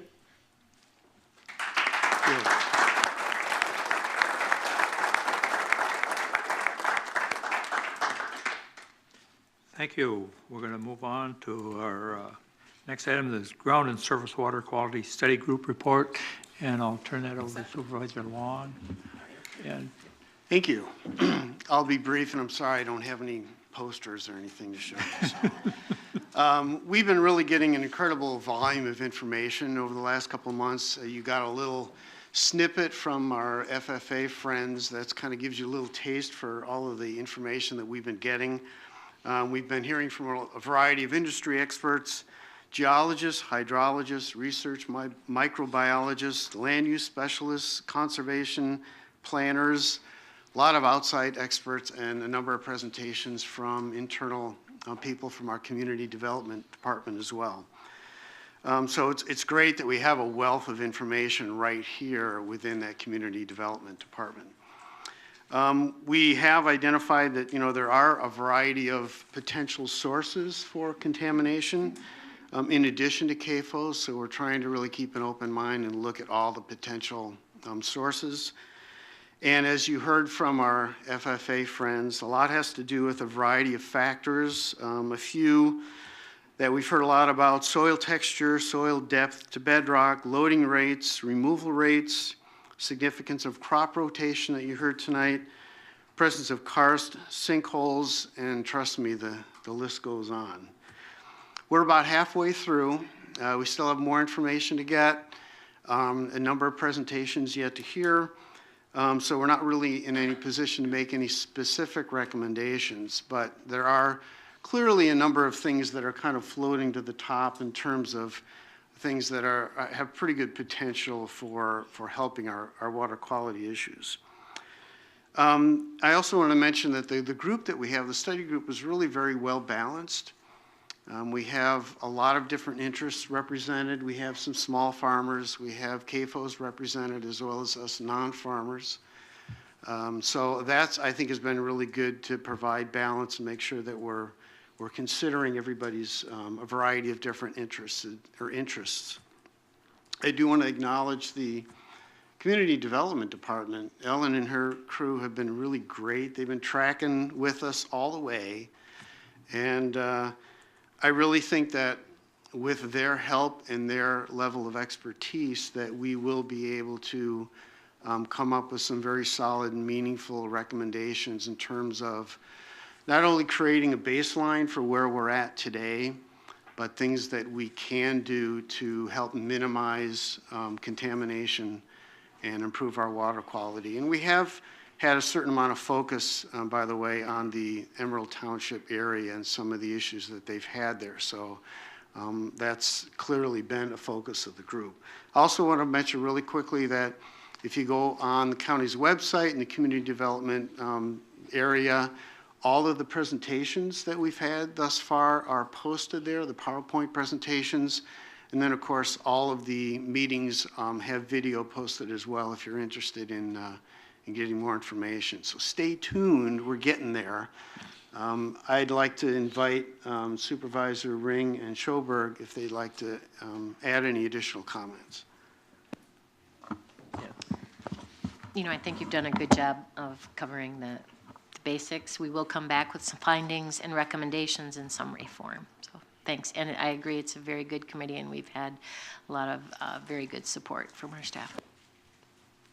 Thank you. Is there any questions? If not, thank you so much for a good report. Appreciate that. We'll move on with our agenda. We'll move to appointments. And Administrator Thompson. Yes, thank you, Mr. Chairman, members of the board. I have one appointment this evening, and then I believe the chair has appointments to the County Library Planning Committee. I'd like to introduce Mr. Rob Croix to the County Board of Supervisors as the recommended candidate for the new Highway Commissioner position to replace the retiring Tim Ramberg. Mr. Croix has about 15 years of transportation experience at the municipal and county level, both with the City of Chippewa Falls and Chippewa County Highway Department. He is a graduate of UW-Platteville with a degree in environmental engineering and is a registered professional engineer with the state of Wisconsin. The confirmation is before you this evening. Mr. Croix will say a few words. His anticipated first day of work, I believe, is May 23rd, if I'm not correct. But he's already been his presence is known now at the Highway Department. He's been attending some meetings. The Transportation Facility Planning Committee met this morning. Robbie was present and in attendance and has had a chance to tour the facility and meet several of the staff people. I'd like to thank Supervisor Bill Peavy and Supervisor Roger Larson, also Captain Jeff Klatt from the Sheriff's Office, Conservation Planner Tammy Whitmer, Melena Halverson, our interim HR Director, and Mark Survey, who is a sitting Highway Commissioner for Barron County, who served, all those members I just read served on the selection committee. So we had a rigorous round of interviews, and it only took one round of interviews, and it was a clear decision of the screening committee, a recommendation to myself that Mr. Croix was the preferred candidate. So it gives me great pleasure to introduce Robbie to the board, and he may say a few words before you are asked to vote on his confirmation. Robbie? Sure, I just wanted to thank everyone for the tremendous opportunity here at St. Croix County.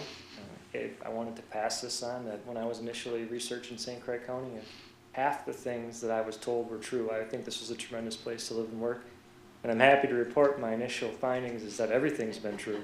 So I want to thank each and all of you, and I'm looking forward to get to know everyone in the upcoming days, weeks, and months and years. And I look forward to being part of the successes and the challenges that we have that lie ahead. Thank you. Thanks, Rob.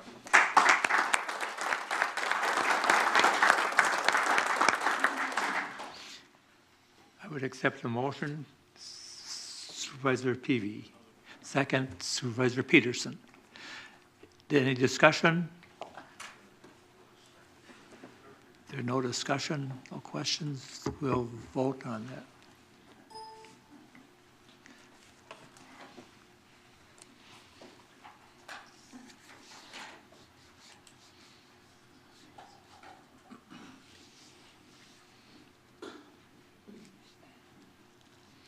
That was all yeses. Welcome aboard, Rob.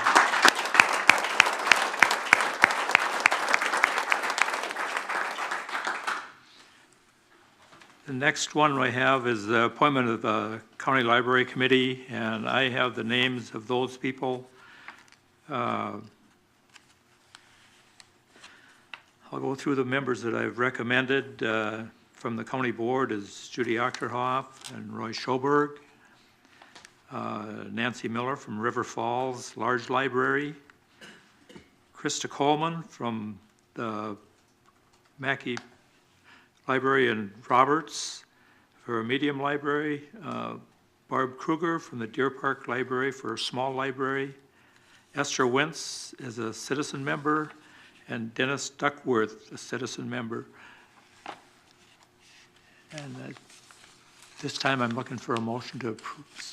Supervisor Osnes, Supervisor Kiesler. And is there any discussion? No discussion? We'll vote on that then.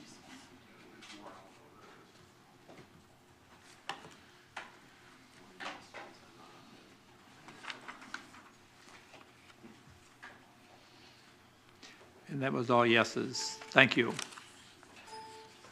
We will move on to our annual reports. Our facilities department and Jim Ellsbury, please.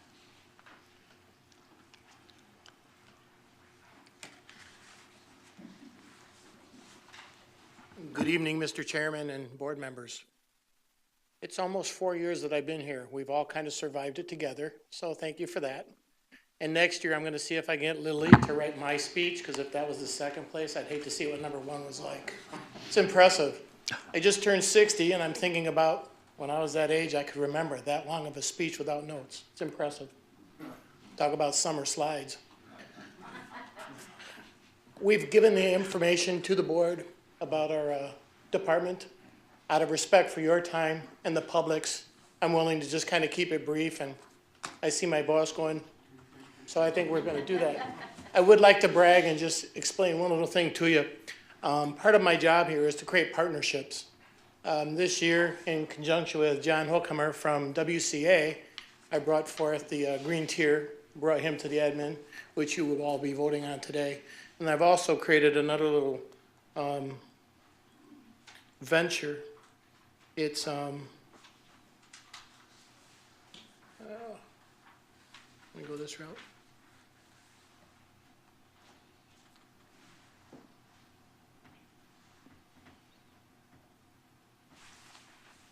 All right.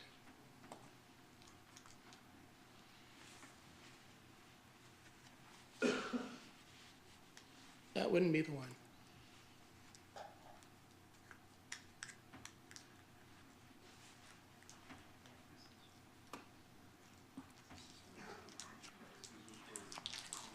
So just so you know, I'm the founder of this website. It's the Wisconsin Facility Management Association. It takes in the facility managers from the entire state. Currently, I have 11 counties represented in this group. I have a webinar coming up in May, and that'll be on asset management. We'll be presenting to the state. We're looking to get every facility manager in the state to become part of the WCA family, just like a lot of you are, and represent what we do to you and everybody else. The website's available. It's wifma.org. We'll be voting on the board members in the upcoming month. I'm working on the tax part of it now because God knows I don't want this on me. But anyway, it's a partnership that we're doing so that we're not recreating the wheel every time we do something. We don't tend to speak to our partners. We don't tend to speak to the neighbors next door. We just do. And through this, we'll be able to conserve a lot of energy and a lot of time spent looking for something. We can reach out to a partner. So is there any questions on my annual report? Or? Supervisor Hanson? I noticed that you're doing combined purchasing with other municipalities and school districts, and I was just wondering what your future looks like for that, and how much savings you look like you're going to garner, and how hopeful that seems. Well, part of this organization as well is working with other counties. I was able to get LED light bulbs replacements for $7 each, which is a bargain. I was able to give the same information to one of my colleagues. They were able to buy it the same dollar amount. So as we start getting this more closely vetted and we get the partnership going, you'll see more and more savings like that we share with each other. And it's group buying power. Now, instead of just me, now it'll be, say, 10 of us or 20 of us or 72 of us if it works out well. But this is our own site. And like, John, thank you very much for being such a good partner in this. And thank you, by the way, for everything you did for me in the nursing home this year. It was great working with you. So thank you. Thanks, Jim. Thank you, Jim. Now we have our IT department and John Allegro. Yep, I'll be brief also. 2016 was another great year for the IT department. We completed a lot of projects that were started in 2015 and began some more that are rolling over into 2017 here. Some of the major milestones were outlined in the annual report that's in your packet.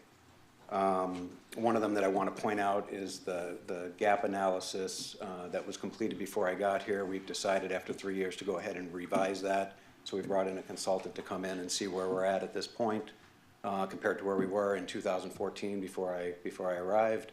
And hopefully we'll be able to build on that going into 2018, 2019, and 2020 and develop our strategic initiatives based off of that. So on behalf of everybody in the IT department, I want to thank you for your continued support. Morale is really high in the IT department right now because we're getting the support and the funds we need to keep everybody in the technology realm at the county here. So thank you. Any questions? Any questions for John? Thanks, John. Thanks, Appreciate John. it. Now I'm going to turn it back over to our Administrator Thompson for a financial report. Yes, thank you, Mr. Chairman. In your packets are the monthly financial reports for all the departments representing financial activity for the first quarter of 2017. If you looked closely at the packet, you'll see that the monthly financial reports have been streamlined and updated and hopefully providing more beneficial information to you, showing the 2015 actual expenditures and revenues, 2016 actuals, the 2017 budget, then 2017 year-to-date expenditures and revenues, and then what is remaining in that department budget and a percent. So I think it's a more meaningful report. It's less confusing than the other monthly reports. And then also, as I've mentioned before in your packet, and you will see this on a monthly basis, is a monthly report on the CIP. And we've listed each of the projects, if there was any carryover, and then what was budgeted for in 2017 and 18. As you remember, it's a 2-year CIP. What the total expenditures or the total budget is, and then expenditures to date and any balance remaining. So it's pretty straightforward, hopefully meaningful.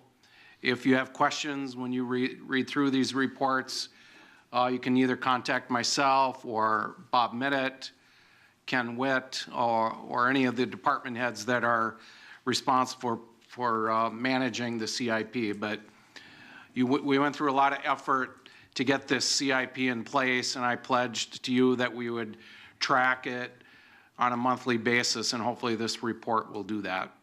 Thank you. Any questions for the financial report? If not, we'll move forward. And at this time, I'd ask the board if they'd like to take a 10-minute break, just to get up and stretch for a minute. So we'll put 10 minutes on the clock and we will have a break.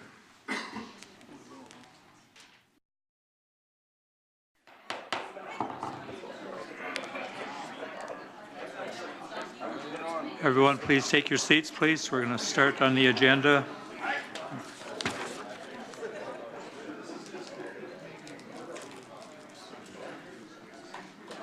Can everyone take their seat? We want to get moving on the agenda again.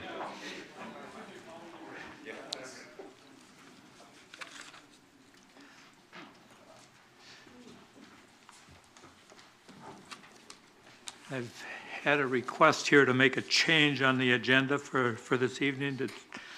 I'll see if it goes all right with the board here, if you want to do this. Take number 5 and have that number 1. Number 9 will be number 2. Number 8 will be number 3. And then we'll go to 4. So is everybody okay with that change? It looks like 1. We'll take up the 4 will be in the same position, but we'll go 5, 9, and 8, and then start on 4, and then go back to 1 after that. So is everybody okay with that, or you have a problem? Okay, we will start this out, and we'll start with our resolution 5, which is a recommendation to adopt the St. Croix County Bike and Pedestrian Plan. I need a motion to that effect. And Supervisor Ring. I would so move. And I need a second. Supervisor Berkey. Now it's open for discussion. Supervisor Ring. I do have some comments I'd like to make, but we had a presentation with an overview of the plan last month's meeting. Since then, we had a public hearing, which had some comments. So maybe before we open it up to discussion, just a very quick overview or update from the staff. 5 minutes, does that make sense? Yep, keep it. So Ellen and Brett?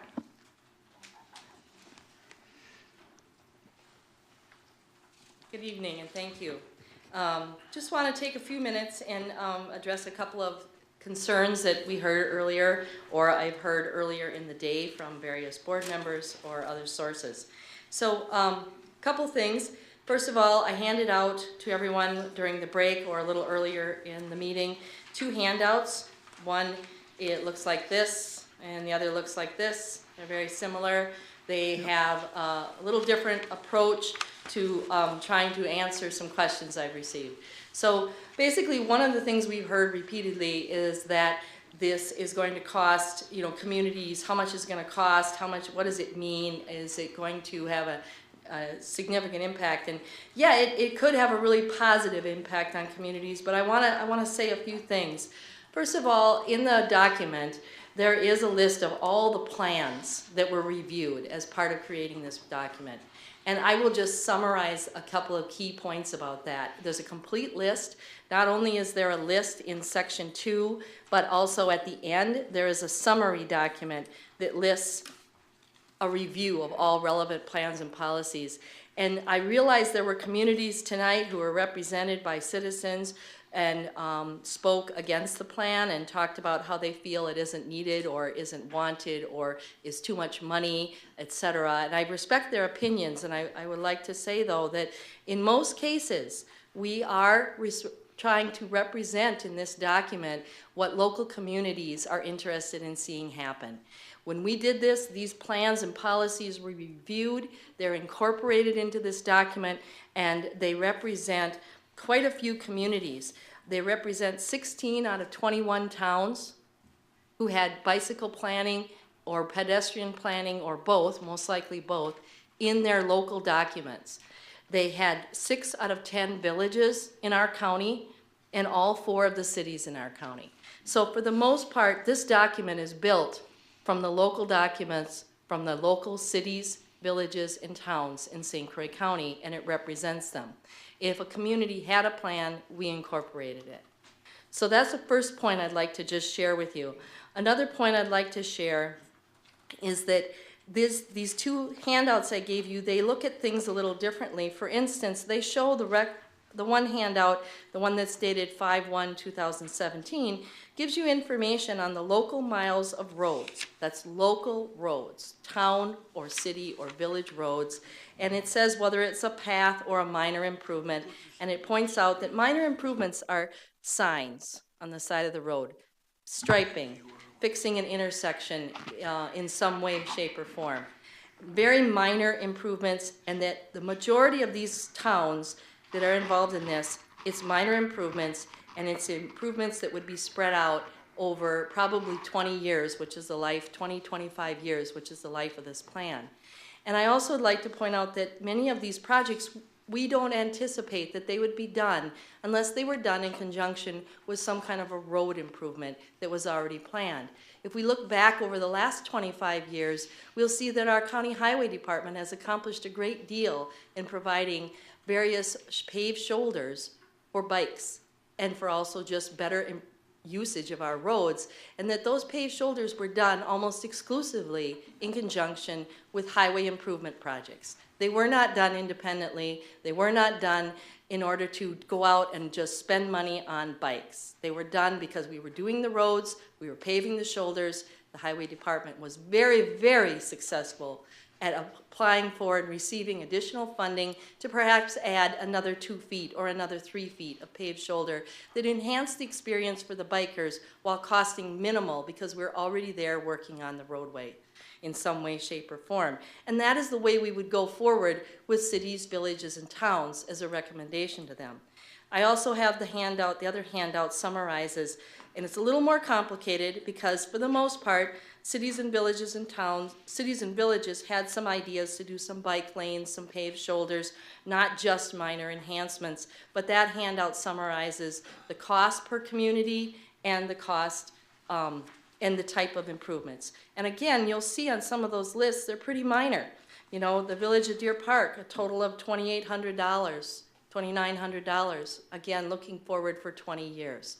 So those, we've tried to keep those costs as reasonable as we could, and we've tried to identify them respecting that it would be very expensive for communities to move forward. So a couple other points. A lot of times comments were made by the public, and I respect that everybody's been calling it trails. There's very little off-road trails in this document. For the most part, it's paved shoulders, or bike lanes, or minor enhancements, like signs and striping, paint on the road. It's not off-road paths. Very, very little. And in fact, some of the off-road paths that are shown on the maps are really ideas that we have that came from our citizen members that were far, far beyond the life of this plan. We actually have identified that they're more like 20 plus, 30 plus, 40 plus years. Because they wanted to be identified, they wanted them on the plan, they wanted them there in case an opportunity became available, but they recognize that this really isn't a short-term, realistic, it's going to happen. So those are what we call the full build in the plan.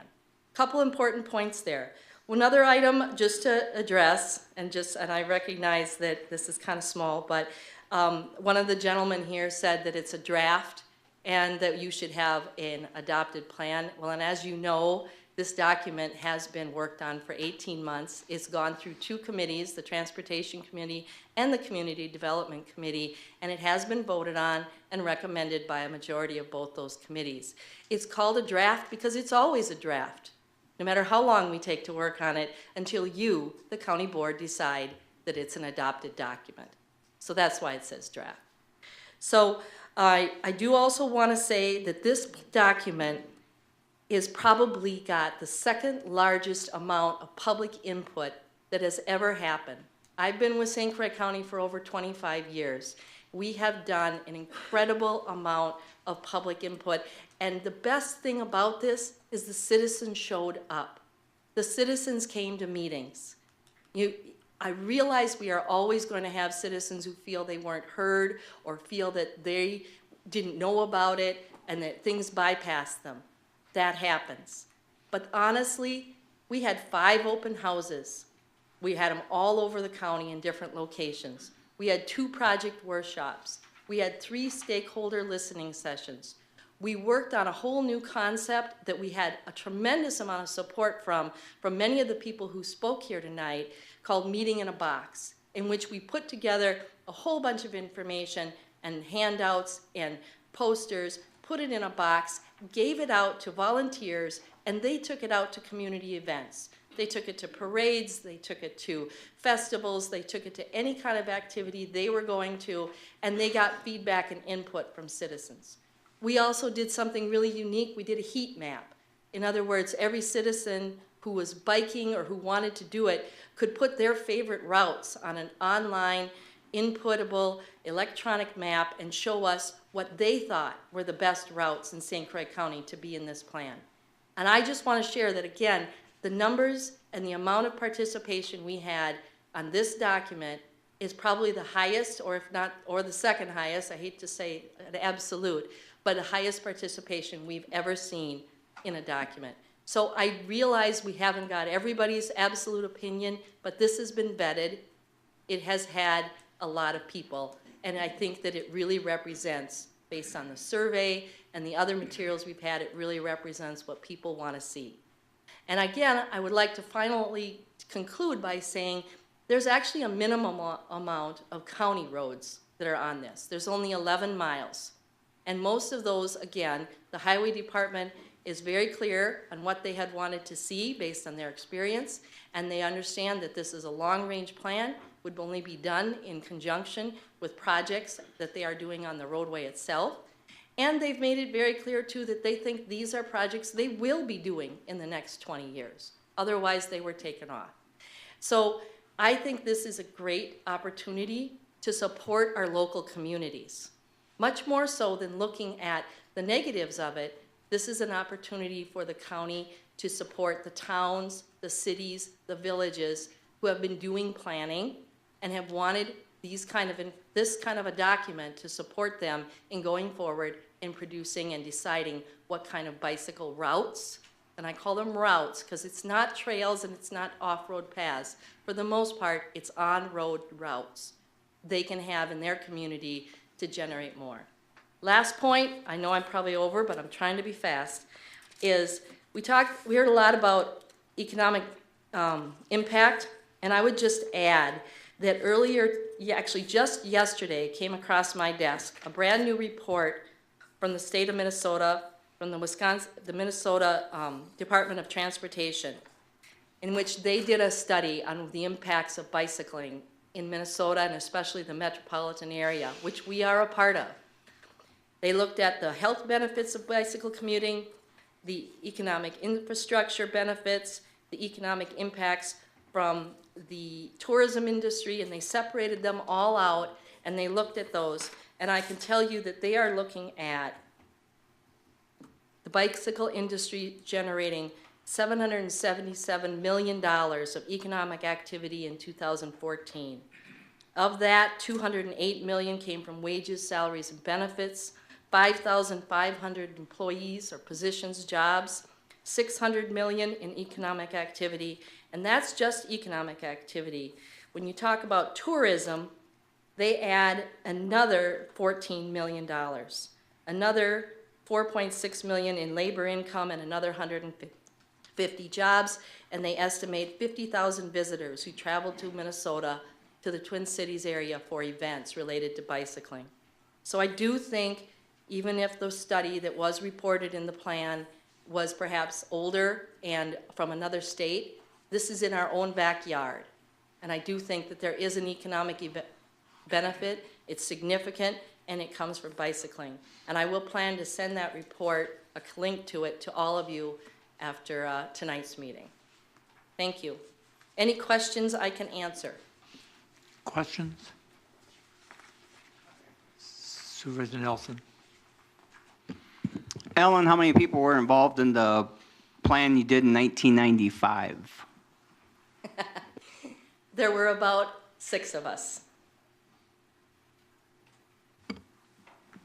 And it was basically a blueprint. So basically the last 20 years, we've been working under that plan. Yes, we have, especially our county highway system. Any other questions? Supervisor Long. Thank you, Ellen. I do have a quick question. I know a number of times it's been brought up that this is just a plan, a blueprint for going forward.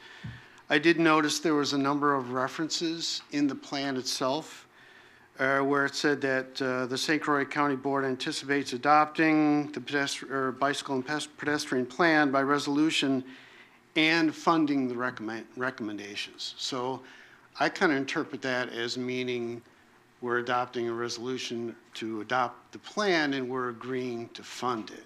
Can you address that?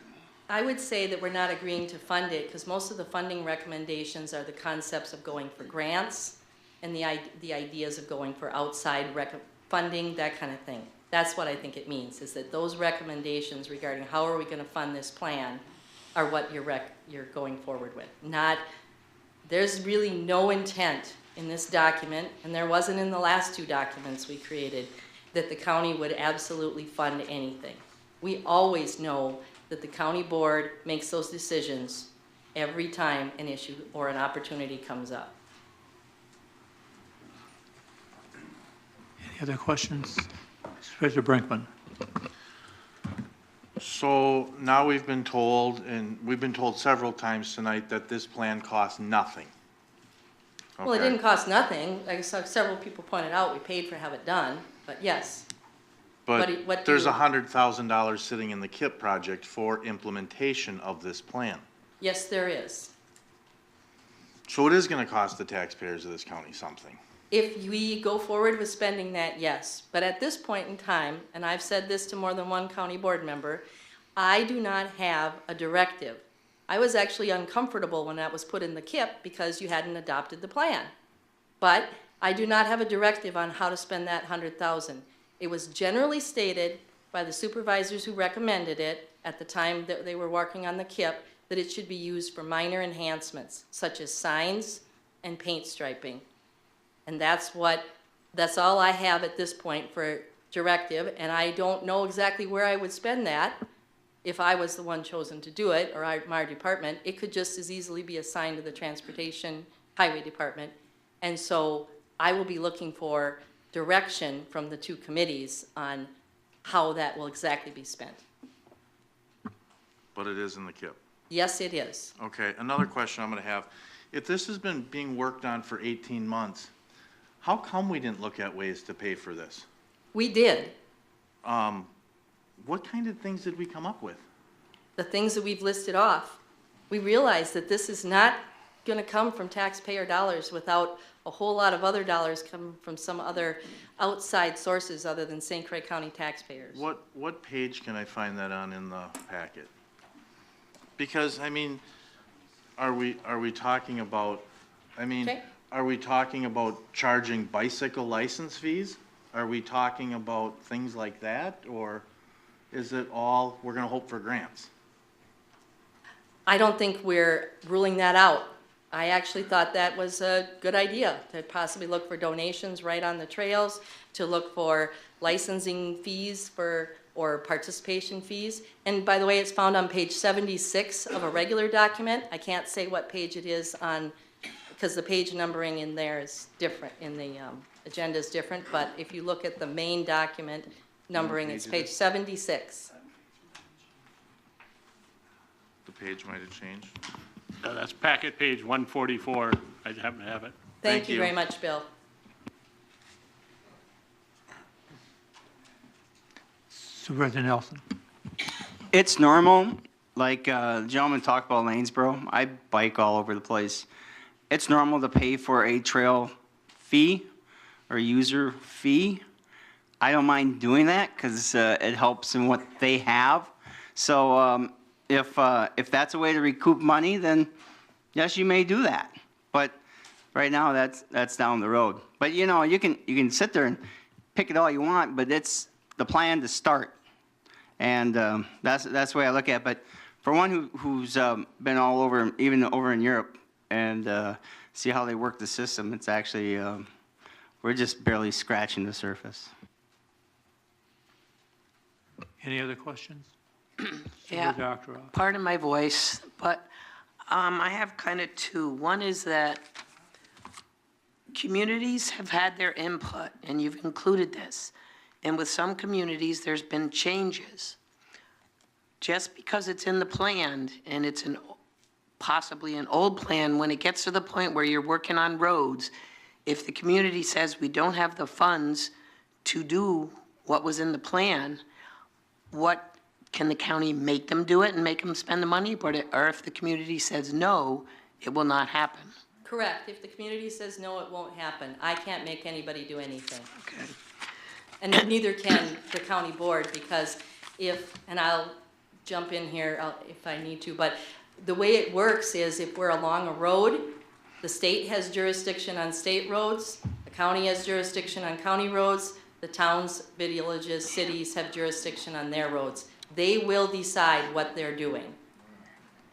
Okay, and my other question is, in general, about the KIP funding.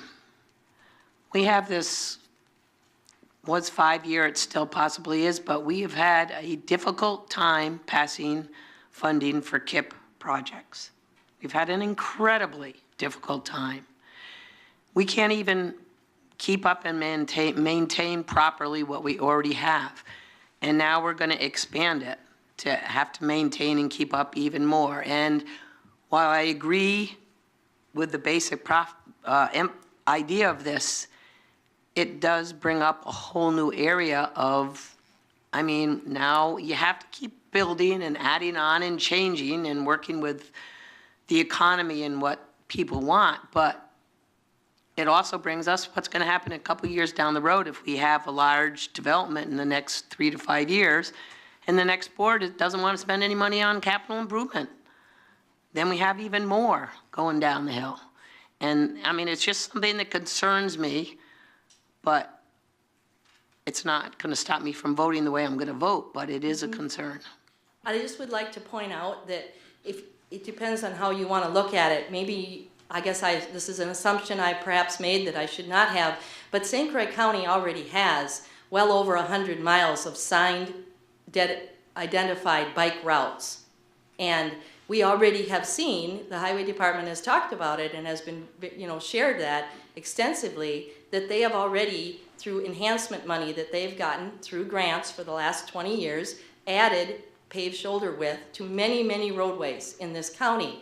So really that $100,000, the first steps that are going to happen is actually maintenance of what we've already invested in.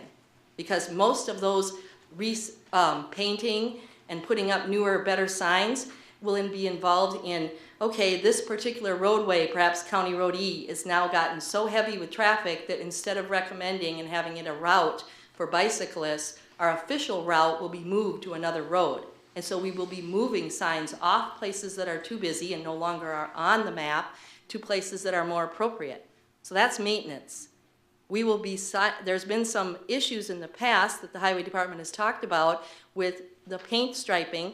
They got enhancement money and they perhaps have a 4-foot paved shoulder that's supposed to be for bicycling, but only 2 foot was painted to be allowed for bicycling. Repainting those is maintenance.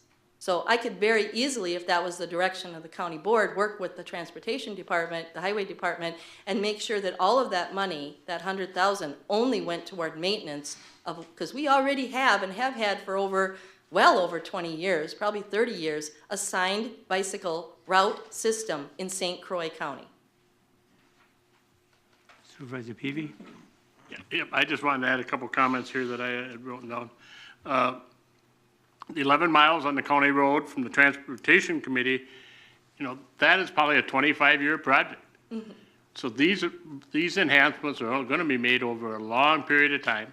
They're only going to be made as these roads come due for construction in their cycle. There is on, I can't never find anything. There is a line in the plan that indicates that if a bike route or the bike route enhancement to we're talking just county roads only, is over 20% of the cost, it's got to be a budget item on that following year in the budget. So if any project is a 20% increase in the cost, it will come back to this group for review. One thing maybe not people are aware of, mill and pave is not a construction project. So we're not talking about when the county mills up a road and repaves it. We're only talking when they're doing major construction. And in the cities and villages, again, we're talking on the county system, when the county road goes to the city and village, they become the city and village's issue. The county is only responsible for the center part of the road, the paved part of the road. So, for the county system, it's 11 miles of actual road. And then the maintenance part, we talked about this at the committee and we changed some wording and dropped a paragraph. The maintenance part, again, on the county system would be done just the same time as they do the road. There's nobody going to run out there and fix a pothole in a bike path and leave a pothole in the road. It will be done the same time they're patching a road, sweeping a road, snow plowing a road. It would all be done at the same time as the road is done. Or in snow plowing, the road would be done first and the shoulders afterwards. So I think that's all my little notes, and thank you. Any other? Supervisor Nelson? Yeah, and the one thing, Bill, is we talked about winter maintenance too. When actuality, there's not going to be any winter maintenance on the bike routes because our main goal right now is, is the Interstate Plus. It's also to work from the center of the lanes out. So the main goal with the transportation, and this has been very informative, being on the transportation committee, is what our priorities are is to get people from point A to point B. But you got to make sure, especially in the wintertime, there's not going to be maintenance on the bike routes until it actually works itself all the way out. Personally, when you bike in the winter, that's kind of on you a little bit. Me personally, I don't, because I'm a little soft. But it's something that, as one who does utilize these county roads quite a bit, that was, I thought was a really good thing, is we kept our priorities too of making sure that the roads are taken care of first, and then we work our way out, especially in the winter months, which is, we're mandated by laws or statutes to do that. Yeah, Supervisor Berkey? I wanted to comment that I was one of the board members that probably asked to put that 100,000 in the KIP budget related to bike and ped facility planning. One piece of that was that we keep the momentum going, because we did, as Ellen has noted, did a lot of work over the last 18 months on this plan. One of the areas that I think needs soon to be attended to is to have a standardization of the kind of signage that is on the roads, whether it's a sign, whether it's on the actual roadway or a pathway. And it needs to be consistent across the county on the plan, on the bike plan. So in Troy Township, I serve on the park board there. We're looking forward to a recommendation that the community development, with cooperation from the transportation committee and department, would work together to provide a recommendation on that signage so that we can get on with doing that. We have some signs that are older in our town that need to be replaced, but we don't want to do that until we actually have the recommendation. I would like to quickly also, I forgot to do this, I apologize, but Supervisor Achterhoff had asked me 2 specific questions that she wanted me to address, so I will address them briefly. One was, would there be any use of eminent domain for any paths that would be created in this plan? And I have talked to our Corp Counsel. He can answer the question of whether or not it's even allowed. But our intent in this document would not be, and has never been, to use eminent domain to acquire any type of right-of-way or anything for paths.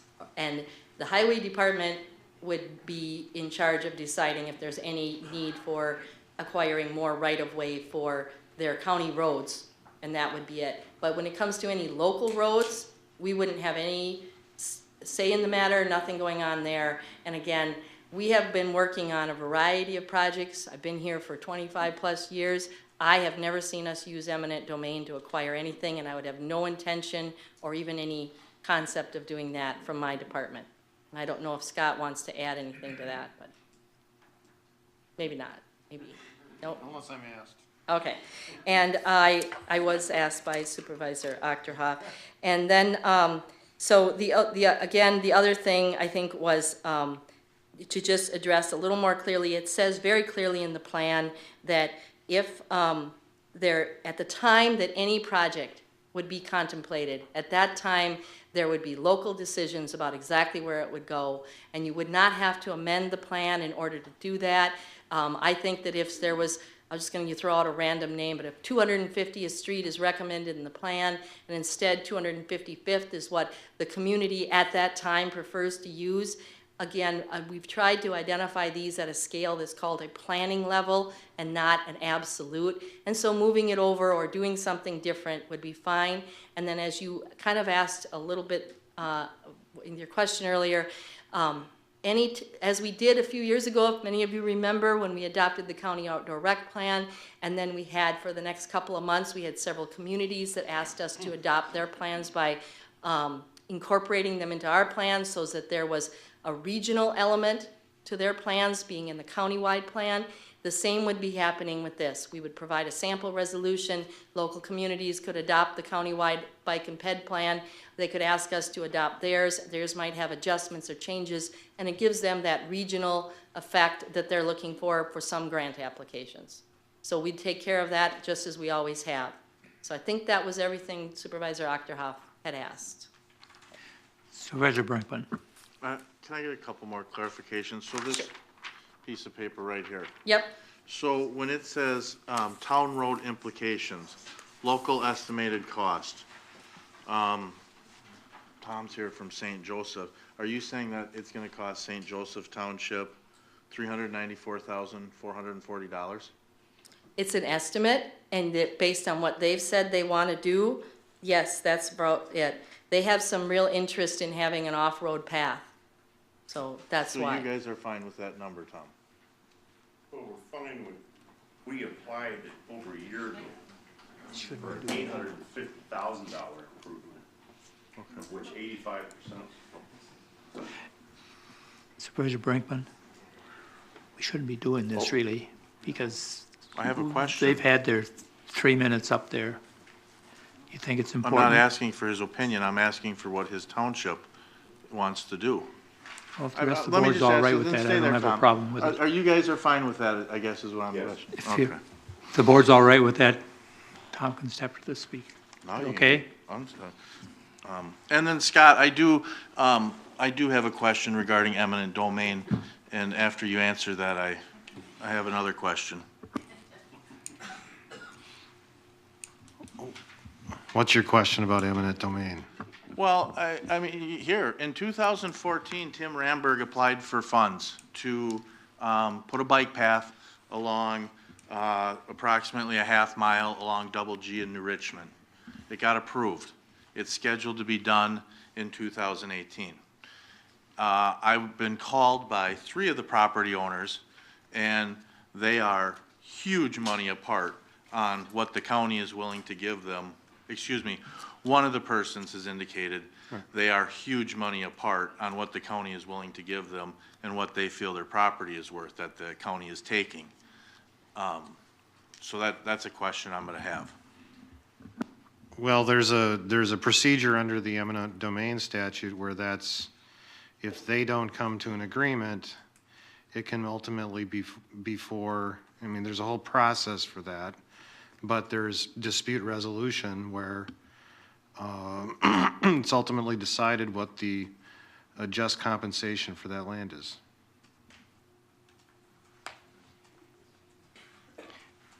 Supervisor Coulter.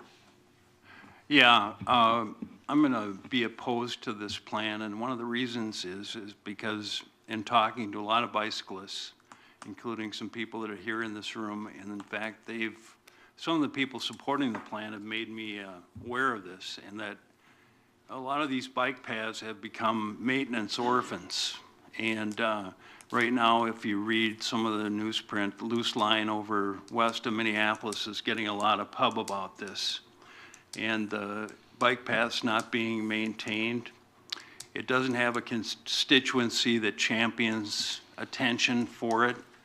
And to me, and I talked to some of the people in our community development department about this because I heard the same complaint about there's a bike path over the I-94 bridge that was overgrown and never swept and poorly maintained, and I understand that's MnDOT's responsibility. Well, part of the issue that I have with this is that unless there's really a strong local investment and commitment to attentively maintaining these paths especially, you know, I think we're looking at huge nuisance in terms of maintenance, and we'll probably end up in the same boat. I think there's nothing worse you can do than to advertise you got something and then have people come and see that it's not as advertised. The other thing is that I'll just quote one of the other supervisors from our committee meeting who lives along the Wildwood Trail, which is the only bike path that I know outside of Willow River that we have, and he said that the trains were better neighbors because they didn't litter and they didn't raise heck in the middle of the night, and that this is another issue. Now, if you want to say you're not willing to use no eminent domain, which I didn't hear that from Corp Council, I'd love to see that in the plan, that we're only going to put bike paths, because we've got 110 miles abandoned railroad corridors in the full build path. That's private property. I would like to see something in the plan that says willing sellers, period. I can't support it any other way. And so, for your consideration.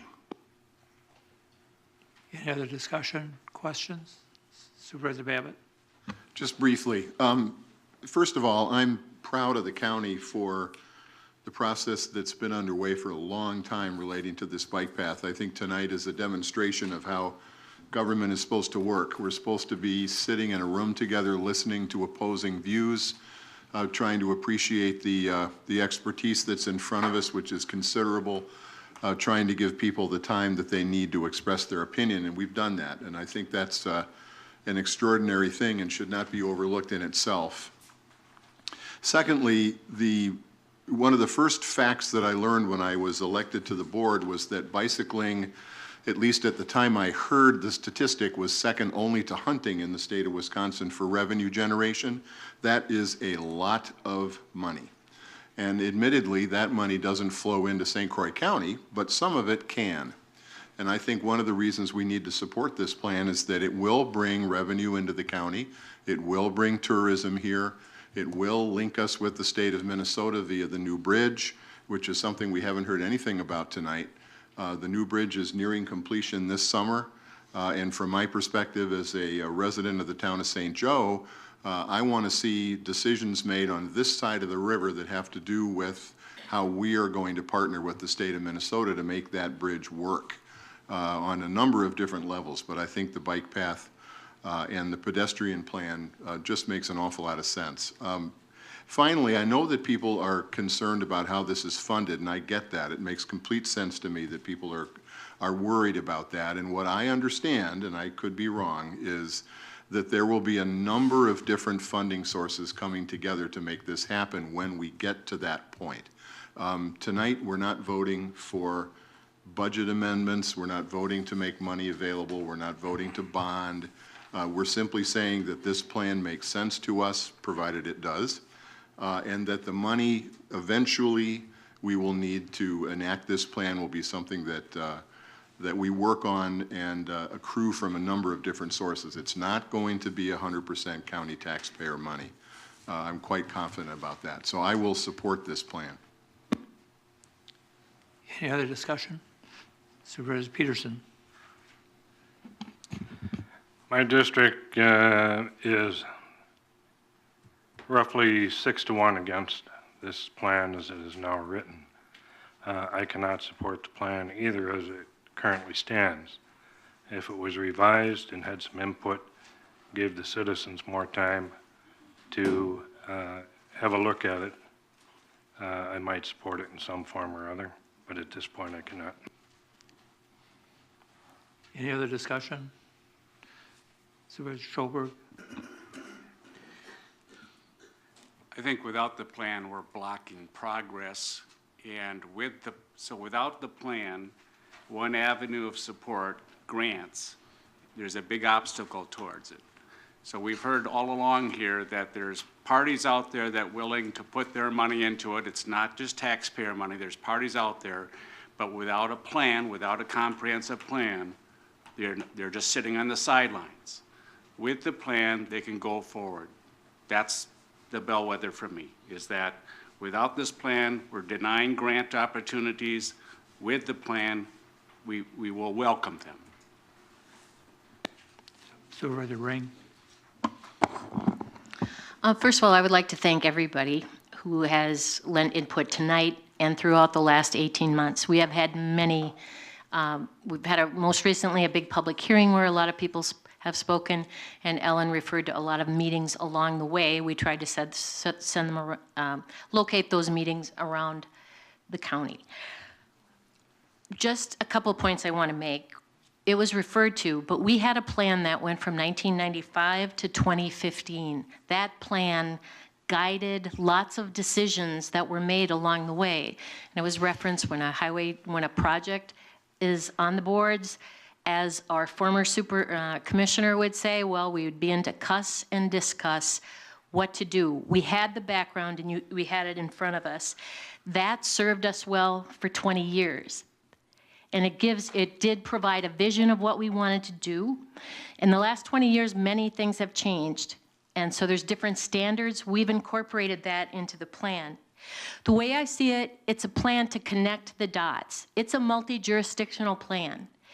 And, and I hear people say, oh, it's just a plan. It's true, it is just a plan. But that plan outlines the vision. Now, what makes it more than just a plan is if any one of these 69 projects in a community or in the county is embraced. We have documentation here that this goes beyond what we did from the 1995 plan. A lot of focus has talked about the cost. In a previous life, I did planning, and one of the barriers is if you don't have information, you can say, I have this great idea and I want to do this. You have no idea what it costs. Every one of these, there were again, these are conceptual estimates. This is a starting point. It's not the end. Nothing, not a single thing can be built from this plan. But work went into saying, if you want to do this, you connect the dots. It would go from the here to there, and the cost would be this. And we looked at 3 options, and this is the one recommended. Every local unit of government outlined here they can start over, they can change it. This just, it's the concept of what we wanted to approve. And so those decisions are local. And we do respect our taxpayers. We are just trying to have a vision so when you do want to do it, there's a guide that helps us make the right decision as we go. So, thank you. Supervisor Long. I'll be brief. I love the plan. I think it's great. I'm starting to do a lot of biking myself, and I really enjoy it. And there's nothing I would love more than to see this plan come to fruition. I think it'd be great. And I think it's really, really important that we have a plan for many of the reasons that have been pointed out here. Here's the problem. Where's the money going to come from? All right, we've had a lot of struggles with our capital improvement plan. And we're talking about a lot of money. I know we're talking about a lot of years, but I really think it's important to have a plan. But this particular plan, I believe, in this instance, is too extensive and too expensive. And from a policy standpoint, I think we need to make some changes to make it a little more realistic and practical. And so there, I can't, unfortunately, I can't support it at this point. Supervisor Nelson. Okay, hopefully I'm the last one. The one thing I learned on the Transportation Committee from a supervisor or a former Commissioner Ramberg is everything's fluid when you deal with transportation and roads because of our weather and because of our economic conditions and things like that. So this is not giving us where we have to do this now, because Tim Ramberg always said to us, if the ability is there and we've planned for this and we have the plan that we run on, because I used to give him a hard time. I said, this other plan's old because they have Badlands as a bike route still. I don't bike it. Sometimes I'll do 100-mile bike rides and I skip it. So that's just an old plan. Now it's updated. And Tim says, if you have the flexibility for in the future, you know, when the money is right, you just can't do it and put yourself in fiscal dire straits. That's common sense with money and how we do it. And then that's upon us board members and future board members to make sure that, yes, we're good stewards of the money, but to make sure that we're working in consultation with the Transportation Committee, because we've had a lot of discussions about how the process works. So that's kind of, I hope to relieve your efforts, and welcome to the bike world. It's a pretty good thing. So yeah, I'm in support of this plan, and I want to see St. Croix County biking forward and moving forward. At this time, I think I'll just ask for a vote. Does anybody have a problem with that?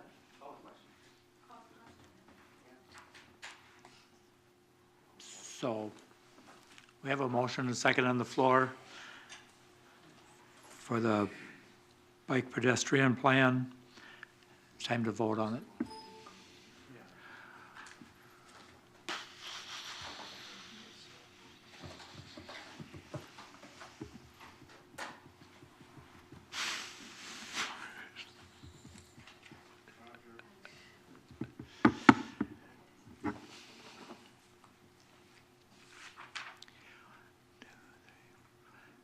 And that resolution passes.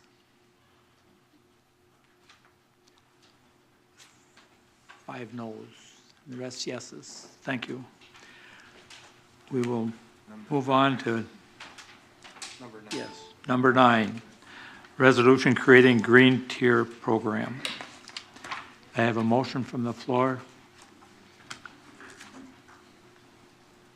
Supervisor Babbitt, second. Supervisor Schoberg. Discussion. Yes, thank you, Mr. Chairman. This is a resolution coming in front of the board from the administration committee. It is a recommendation to join forces with other communities across the state of Wisconsin and other local units of government to share ideas and network and information and strategies to incorporate and advance sustainable practices into county planning and allocation of county resources. We have with us this evening John Huckamer from the Wisconsin Counties Association, along with Jason Stringer from the Wisconsin Energy Conservation Corporation, who are state partners, along with local communities that have become members of the Green Tier Legacy Communities Program. John, did you want to say a few words about this, or Jason, and then? Sure, thank you very much. I will speak a little bit on the Green Tier Legacy Communities Programs, then I'm going to have Jason talk on PACE. So for those of you that don't know me, my name is John Huckamer. I'm the Outreach Manager for the Wisconsin Counties Association. And first of all, I wanted to say thank you for the work that you do. I have served 4 terms on the Manitowoc County Board and was elected County Board Chair in 1990. So 8 years in elected service in the county government. Then I went to work for WCA, and shortly after that I sold my dairy and beef operation, and we moved the family down to Verona, Wisconsin in Dane County, and I was so bored I didn't know what to do.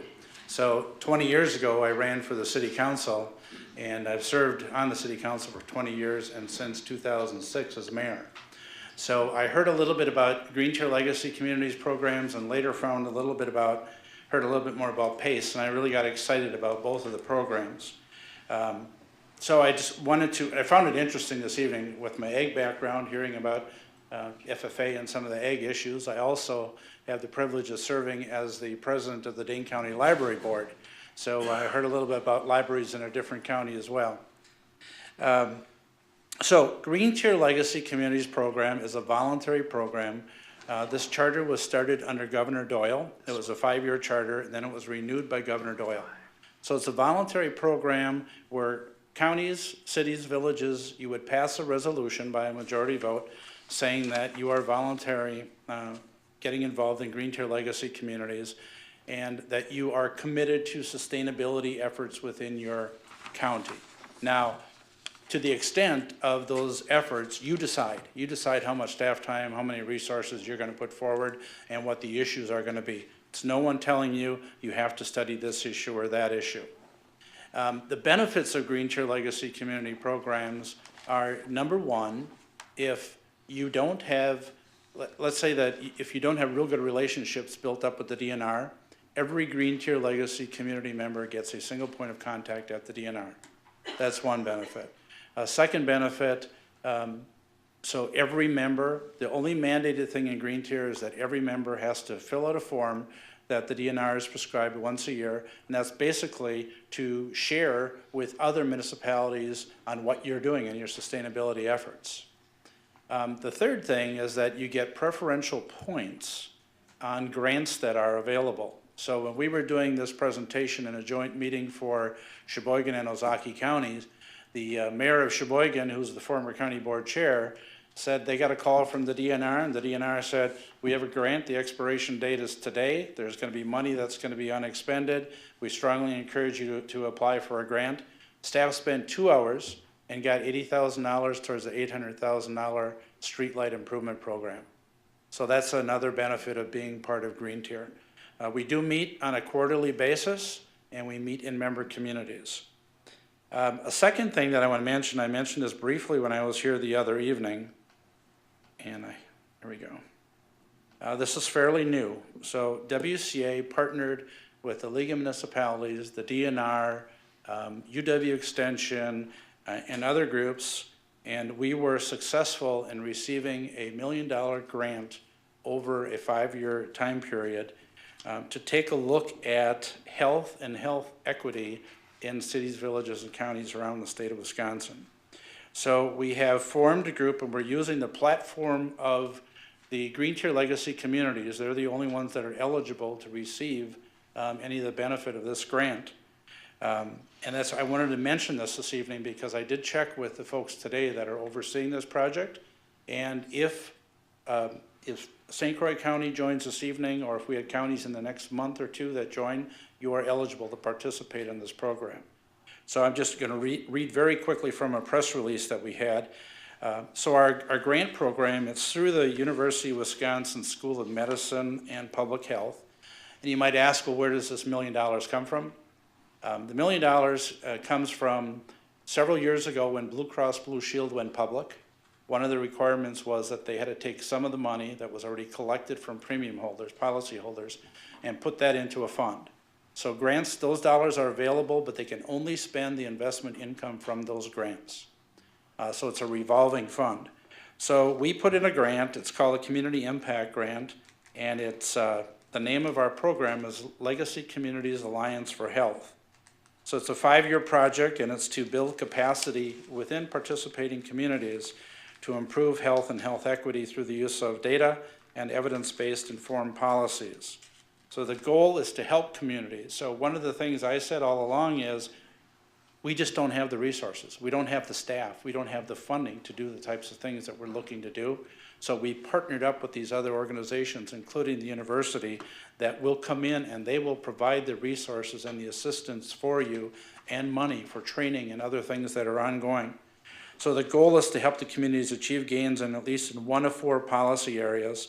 It's clean water, active transportation, safe and affordable housing, and healthy and affordable local food systems. And each community at the local level will decide which one or more of those issues that you select. So we're really excited about this, and I would suggest that if you approve the resolution on Green Tier tonight, that you seriously consider get involved in this program, and I can easily get you more information on this.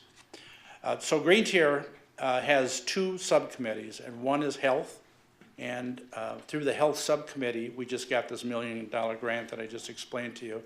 The second committee is energy. And through the energy subcommittee, I heard about PACE, and I'm going to be honest with you, it probably took me 3 meetings or so until I fully understood what PACE was, because it's something that's foreign to us in county government. But as an elected official, I put my hat on and I kept saying, where can you find a great economic development tool that also promotes sustainability and there's no federal, state, or local dollars involved in the program? The program funds itself. And I kept thinking and thinking about what is the downside of this program, and I couldn't think of any. So with that, I'm going to turn it over to Jason Stringer, and he's going to talk about PACE. Before we do that, John, maybe we should dispense with the resolution on this. Okay. We'll act on that, and then we'll move into PACE. Sounds good. All right. And if there's any questions, I'm more than willing to Sure. respond. Any questions from the board? Oh, mine isn't really a question, it's just an ironic comment about, in the resolution, number 5 says environmental stewardship. Well, we can only do that up to the point where the state allows us, i.e. look at their latest shoreline regulation situation. So in one sense, I think this is great, and hopefully this will help us work with the state to open their eyes to the fact that not every place in Wisconsin is like Milwaukee or Madison. Absolutely, and I'll just comment on that.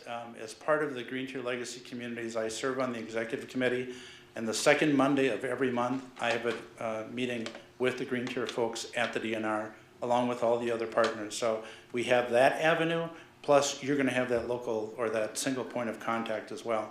So we're encouraging the DNR and others to take a look at this as a true partnership. Any other questions? No. No questions, I'll call for the vote.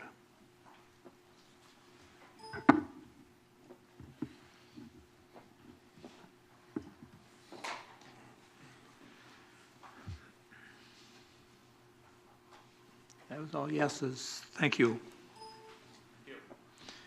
We'll move on with our agenda. We have resolution approving property access clean energy for PACE agreement.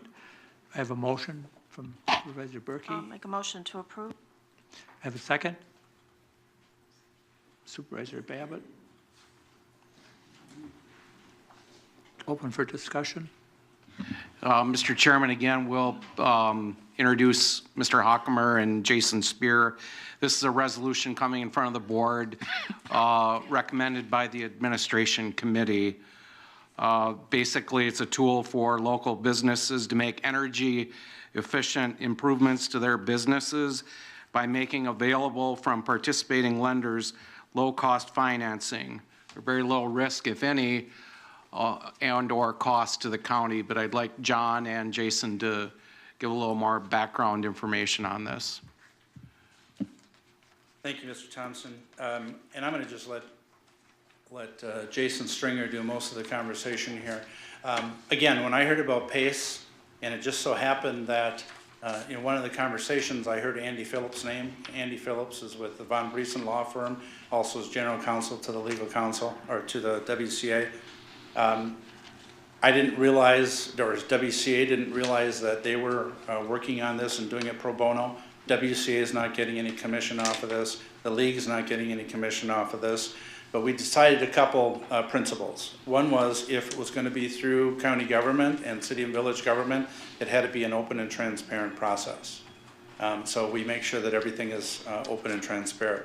Secondly, is that we knew if there was additional liability, legal, financial liability, the counties wouldn't be interested in approving PACE program. And we didn't want any additional burden on county employees and additional workload. So we decided early on that we were going to have a statewide program that was consistent, that we were going to do an RFP and hire a third-party administrator to run the program. We did that RFP, and WEC was successful in responding to that RFP. So in November of 2016, they officially became the program manager. So Jason will explain the program, but if you approve the resolution, there really is nothing else, and the ordinance, there really is nothing else that the county needs to do moving forward, and the third-party administrator runs the program for the benefit of everyone in the county. So I'm going to turn it over to Jason. Thanks a lot for considering membership in PACE Wisconsin. Again, I'm Jason Stringer from the Wisconsin Energy Conservation Corporation, or WEC. We are a 36-year-old Wisconsin-based not-for-profit corporation. Generally, our mission is to help homeowners and businesses recognize the environmental and economic benefits of making energy efficiency or clean energy investments in their buildings, homes, facilities, businesses, et cetera. So Property Says Clean Energy is really an extension of our mission. We've been following this strategy for achieving clean energy benefits in businesses primarily for 8 years now, and have watched really an explosion of activity across the country. We've seen a lot of really good examples here locally in Milwaukee, where PACE has been used to promote economic development. So with PACE Wisconsin, what we're trying to do is bring those benefits across the state. So WEC, as John mentioned, we serve as the program administrator. So that means that in essence reinforces how this is a no-cost proposition to the county. We do all the administrative work, which requires reviewing projects to make sure that they comply with program guidelines that the PACE Commission has already established.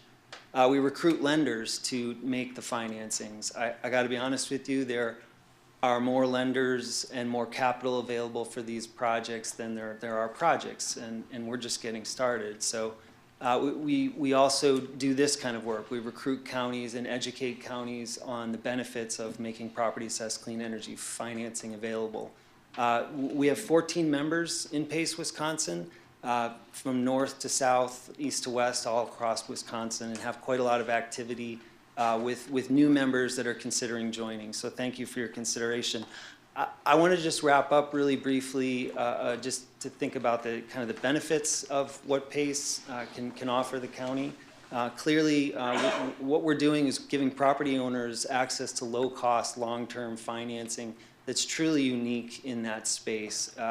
When property owners learn about it, it's very exciting for them, and it can stimulate reinvestment. And obviously, this kind of reinvestment, and what we're talking about is upgrading building systems, new lighting, new HVAC equipment, boilers, pumps, controls, a whole host of measures in buildings, anything that really impacts the utility bill. And what's interesting about these projects is that they pay for themselves. So by making available long-term financing, we can recover the costs of that investment through utility bill savings experienced over the life of the projects and over the life of the financings. So really, bottom line, we're creating jobs. These projects are done by local contractors typically, local engineering firms design and develop them. Local distributors sell the equipment typically, so it's a tremendous local economic development tool. By virtue of these investments, we're boosting property values, so there's a potential to boost the tax base in that sense. Because the financing is low cost and attractive to real estate owners, business owners, there's an argument to be made that this program reduces the cost of doing business in your community. So you're at an advantage relative to your neighbors who may not use the tool. Also, we recognize that local units of government have certain sustainability goals that are not necessarily met, with corresponding operating costs just because of constricted budgets. So this program is a way to try to achieve those goals, again, with no budget impact. And then finally, this is a voluntary program. So by making this available, all you're doing is giving businesses the option of using this tool. Businesses will take advantage of this in the event that they have a business case for doing this. So it's a 100% voluntary program in that regard. So thanks a lot for your consideration, and we're available for questions. Yes.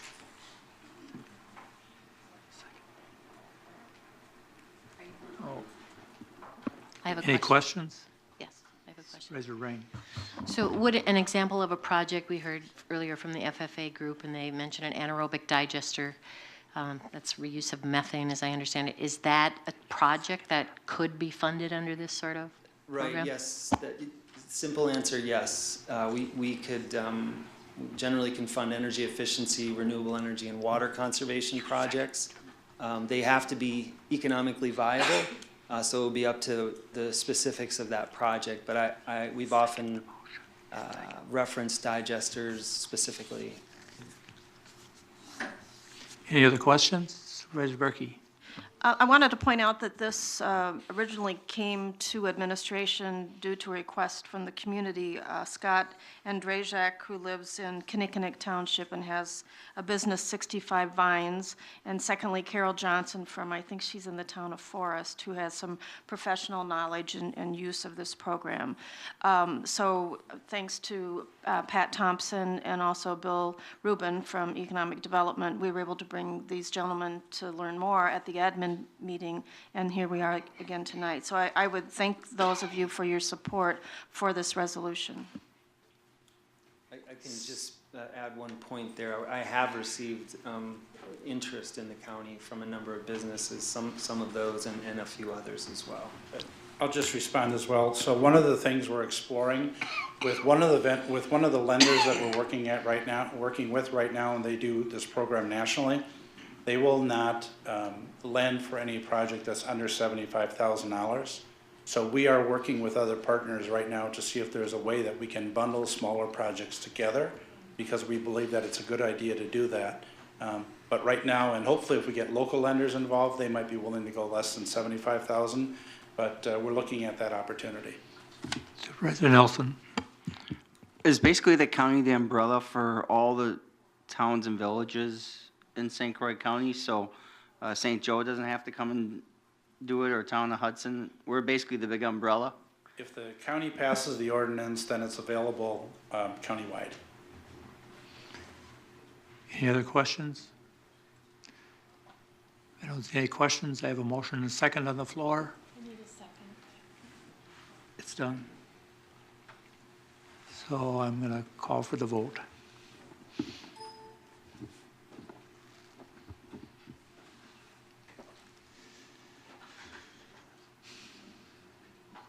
And that's all yeses. Thank you. We'll move on to our next one, which is an ordinance creating Chapter 92 of the Code of Ordinances of St. Croix County entitled Property Assessed Clean Energy Financing. I have a motion, Supervisor Schoberg, second. Supervisor Osnes. Open for discussion. Somebody want to take the?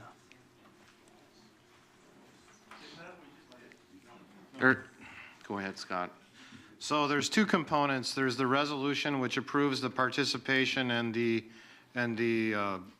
agreement, the master agreement to be executed by the county. And then separately, the county has to have an ordinance which provides for essentially a collection mechanism for which delinquencies under these loans become special charges, and there's a process for collection in which the county could ultimately foreclose, tax foreclose on the property. That's one of the requirements of this program. So Chapter 92 was drafted, and I did hand out tonight just some minor notation corrections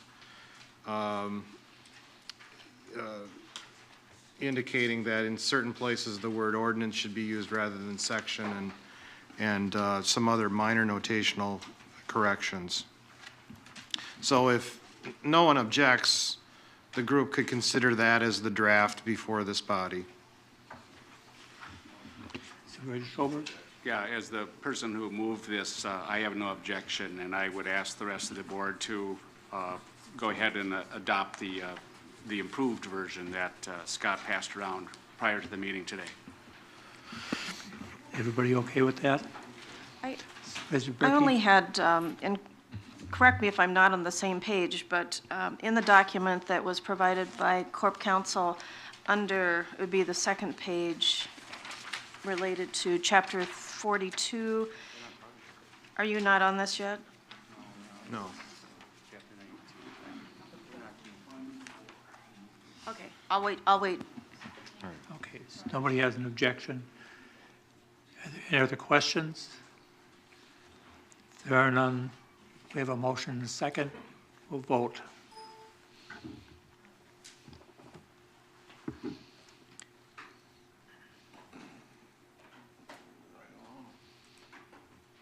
That was all yeses. Thank you.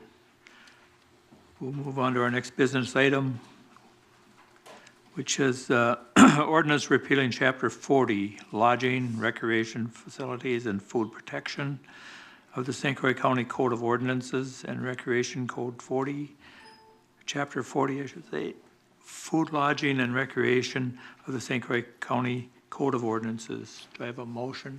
Supervisor Babbitt, second. Supervisor Coulter. Discussion, Supervisor Babbitt.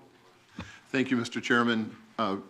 As county board members know, the first three business items, 1, 2, and 3, are changes to 3 different ordinances that came up through the HHS board at our last meeting. Obviously, we're starting with Chapter 40.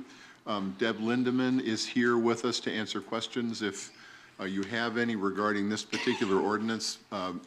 What we're doing here essentially is updating language in each of these ordinances to reflect statutory changes and other modifications. But as I say, Deb is here to answer any questions that members may have at this point on Chapter 40. I would just point out that the biggest change for Chapter 40, we had to redo this ordinance because the agency that oversees all the restaurant inspections and licensing, it used to be the Department of Health, and now it's changed to Department of Ag, and that is why we had to change that. And then some of the statutory references also were all different, so that had to be incorporated in the new ordinance. That's the biggest reason for those changes. In this Chapter 40, there aren't any really major changes. Any other questions? Supervisor Ochteroff? I just have one, and this would affect all of them. Is that Airbnb situation going to be part of these things or not? That is a good question. I just read about that, and I wonder if Lori Diaby would know more about that. So what do you want to know about Airbnb? Well, I mean, I just know you hear about all these other communities are getting upset because Airbnb type situations or people renting out their houses or whatnot are not part of this. And, and businesses that are part of this are getting concerned because they're held to different standards and. In the definition of a bed and breakfast, which is one of the license types that's covered under Chapter 40 that we have an agent contract for, if a homeowner meets the definition of a bed and breakfast and they offer for rental more than 10 times a year to someone, I mean, they are required to be licensed. So the problem is with Airbnb, I try to investigate them, but there's not an address on them. It's hard to track them down. But I have worked with a couple of them and got them licensed when we can, but they kind of come and go but yes, they are required to be licensed if they rent more than 10 times a year. Okay, thank you. Supervisor Ring? Yeah, a follow-up on that. When you say 10 times, is that? 10 nights. 10 nights, thank you. Any other questions? No other questions? We have a motion and a second on the floor and vote.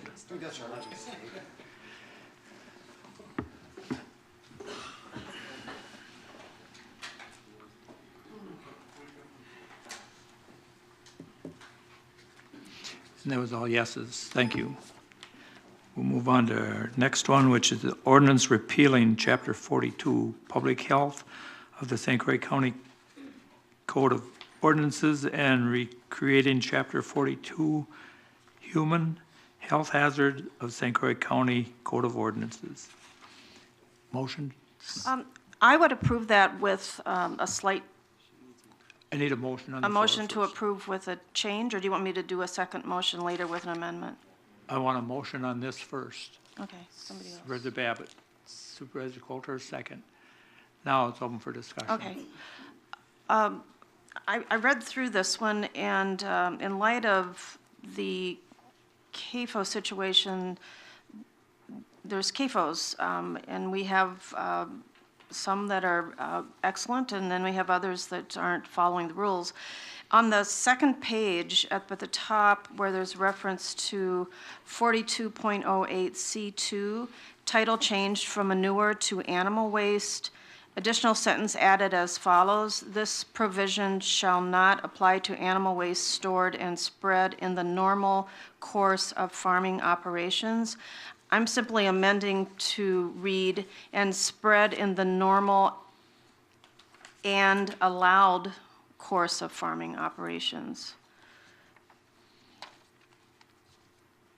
I'm not really comfortable with just normal course of farming operations. I think that we should also have and allowed or allowable.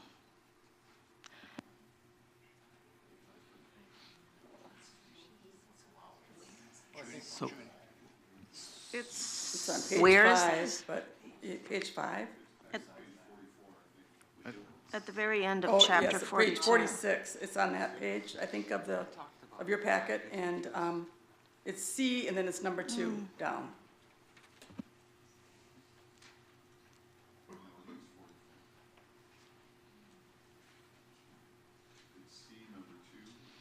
Yes. Oh, okay. You know, this is what I downloaded that Scott Cox had forwarded to us. And it's, maybe you can, If you go 5 pages in, 5 printed pages into the ordinance, it's on, towards the top of that page.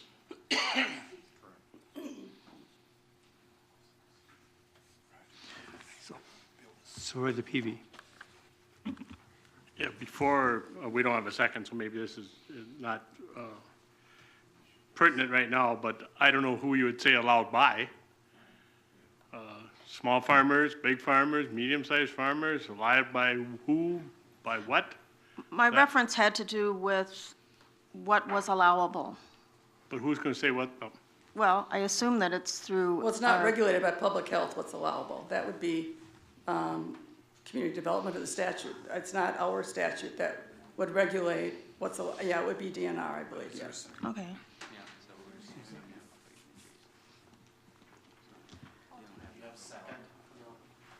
Yeah, I have a motion and a second on the floor.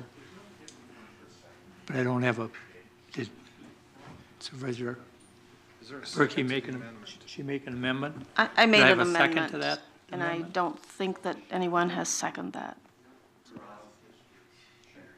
Not seeing a second. No second. So without a second, that amendment goes away. So, and now we have a motion and a second on the floor. Supervisor Peavy. Yes, yeah, I'd like some clarification on, let's see, the same section, C. It says toxic or hazardous waste, any chemical or biological material that is stored, used, or disposed of that is or has the potential to create a pollution risk or human health hazard. I would tell you that every farm in St. Croix County today has more fertilizer, more chemicals on hand, that if, let's see the wording, it has the potential. So I think this one would, I'd like some explanation because most farmers can't comply with this ruling, this section. It's okay as long as it's stored properly. That's what this section says, that as long as it's stored properly, then it's okay. But because but if it is not, and it has a potential to cause a human health hazard, then we have a concern. Then we can write orders to clean that up or to do something with that. But I would submit that every spot that has a chemical has a potential. Well, that's true, that there is that potential. But the key words here are stored, used, or disposed of. So as long as those are followed correctly, then there is no actual risk. Yeah, I object to that paragraph because I don't think it's appropriate to tell the farming community how they have to store their chemicals they use in a normal farming operation. I mean, Mr. Brinkman's, when he worked, they probably have a couple thousand gallons of liquid fertilizer sitting in a tank. And to say that it has to be stored, I don't know what that means, but I don't think it's appropriate. Ed Thurman is our environmental health specialist. Let him just comment on that. Probably every household in the county has drain cleaner.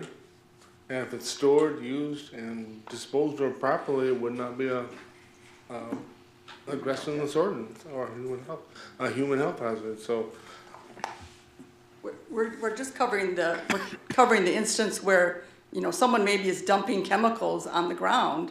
Well, that creates a hazard, and we can, if we know about that situation, we can order them to clean that up, or we can order them to stop doing it. Under this ordinance, it gives us that power to do that. And that's the concern, because, you have a bunch of chemicals stored in that you don't use anymore, or paint or whatever. You can't just dump them out. You can't just do that. And this ordinance just kind of enforces that. Any other discussion, questions? Supervisor Babbitt? Thank you, Mr. Chairman. I wanted just to take a minute, and I mean a minute. It's been a long meeting. One of the things that I had been thinking about after HHS approved this for movement to the county board was how or whether we should include something relating to what's known as infrasound.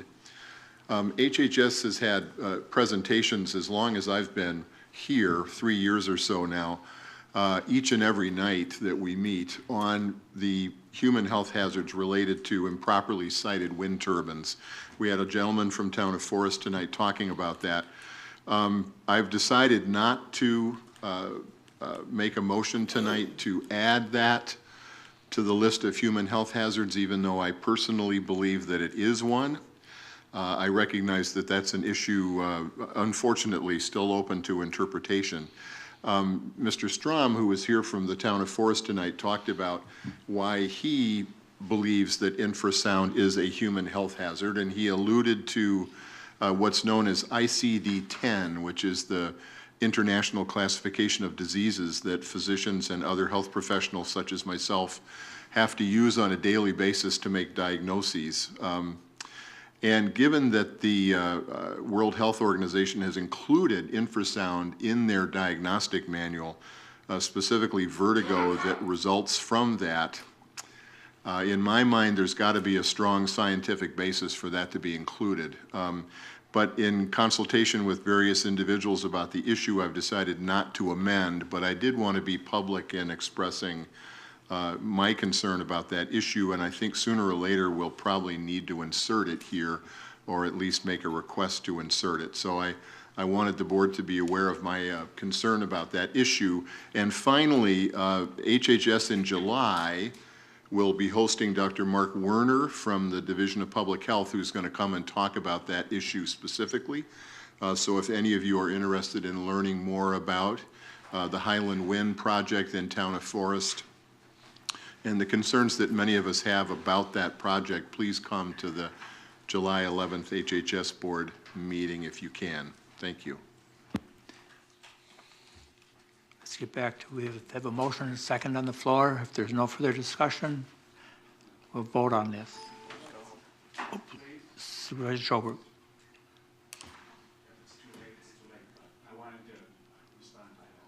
You good? Bill, I agree with you that this language, I think, is troubling.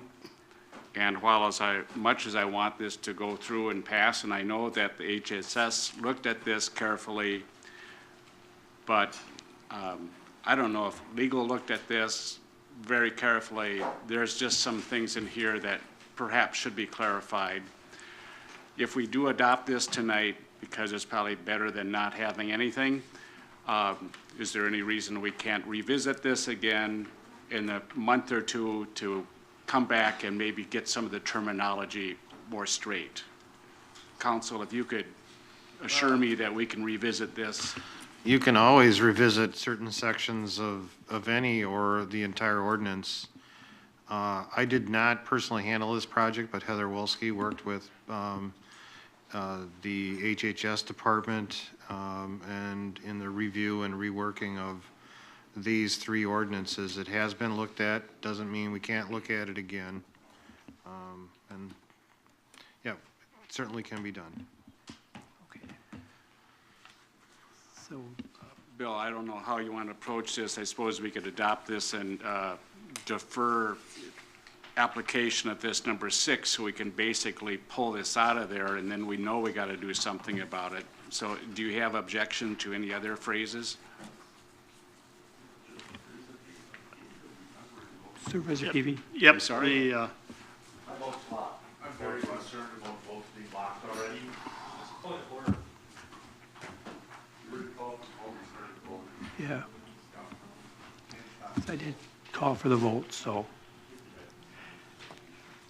we're up to vote on it.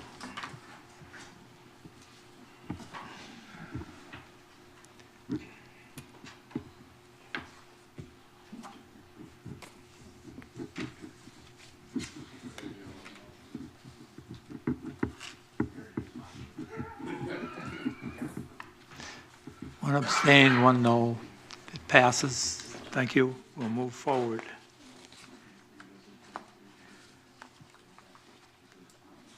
Ordinance repealing and recreating Chapter 45, tattooing and body piercing of the St. Croix County Code of Ordinances. Do I have a motion to that effect? Supervisor Babbitt, Supervisor Long, second. Open for discussion. Supervisor Babbitt. Thank you, Mr. Chairman. This is business item number 3, ordinance repealing and recreating Chapter 45. This, again, from my perspective, stems from changes both at the state level as well as sort of the science, if you will, behind so-called body art. So I'll let Deb comment further on that. Right, again, there was a change in the agency that oversees the tattoo and body art. It moved to the Department of Safety and Professional Services, DSPS. And we added a couple things just to protect the public's health, because we're seeing more tattoo and body art shops opening up here in Wisconsin. They're coming over from Minnesota. And I'm actually going to have Lori Diaby, our sanitarian who does the inspections for these and the licensing, and just talk very briefly about the changes that are in here. So currently, the state of Wisconsin code doesn't have any proficiency requirements for body art practitioners. And so what we did is, in this language, the body art establishments will have to have, their practitioners will have to go through bloodborne pathogen training at least every 24 months. The shop will have to have an exposure control plan, which details their policies and procedures. And that the exposure control plan will be reviewed and updated annually by the establishment and then shared with the practitioners. And then finally, in the aftercare instructions, if when a person receives a body art, that there's certain language about sort of like the clues if there's an infection or something like that to direct them to medical care. There's 4 things listed in there that they would include in the aftercare instructions. Any questions or any other discussion? Supervisor Hanson? Right, are we setting an age limit on this? Is that something that we get involved with? Are we? Body art is by state statutes. If it's tattooing in Wisconsin, you have to be at least 18 years old. And for body piercing, which is anything other than the ear, you have to be at least between 16 and 18. You can be body pierced with parent consent. Supervisor Hanson? And with regard to the bloodborne pathogens and all that, are you requiring an autoclave to cleanse the utensils, the implements of torture or whatever? Yes. In the state code, if they have multi-use needles, that kind of thing, they are required to have an autoclave, and then it has to be spore tested monthly. But a lot of shops now are going to single-service disposable needles. There are very few that use multi-use equipment anymore. Any other questions? Any other discussion? If not, we have a motion and second on the floor. We'll vote.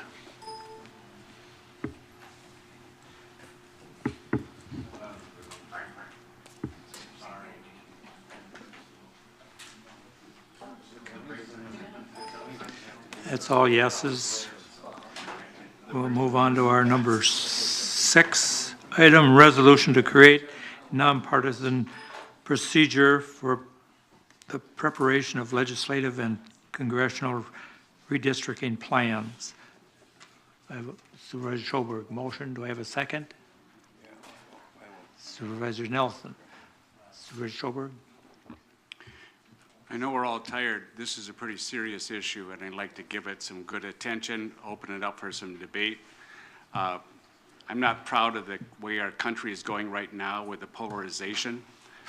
One of the things that fuels that polarization is when a party in power manipulates the vote by stacking all the minority parties' votes together so they get underrepresented. Not only do I think that people are being underrepresented so their votes don't count as much, but federal courts have determined that Wisconsin's system is now unconstitutional. That challenge has cost the taxpayers $2.1 million. It's referred to here as 1.9. To me, that's close enough. It's up to 2.1 now. So we can wait until the Democrats get elected and then they'll give it right back to the Republicans and it'll get worse and worse and worse. Or we can start to lead like we're supposed to lead and say enough is enough. Let's allow a nonpartisan commission to make the decision. So it's not just the party in power that abuses the other party, but instead it's a neutral party, a neutral commission that's going to make the decision. So right now, we're unconstitutional, we're so bad. Let me give you a case in point.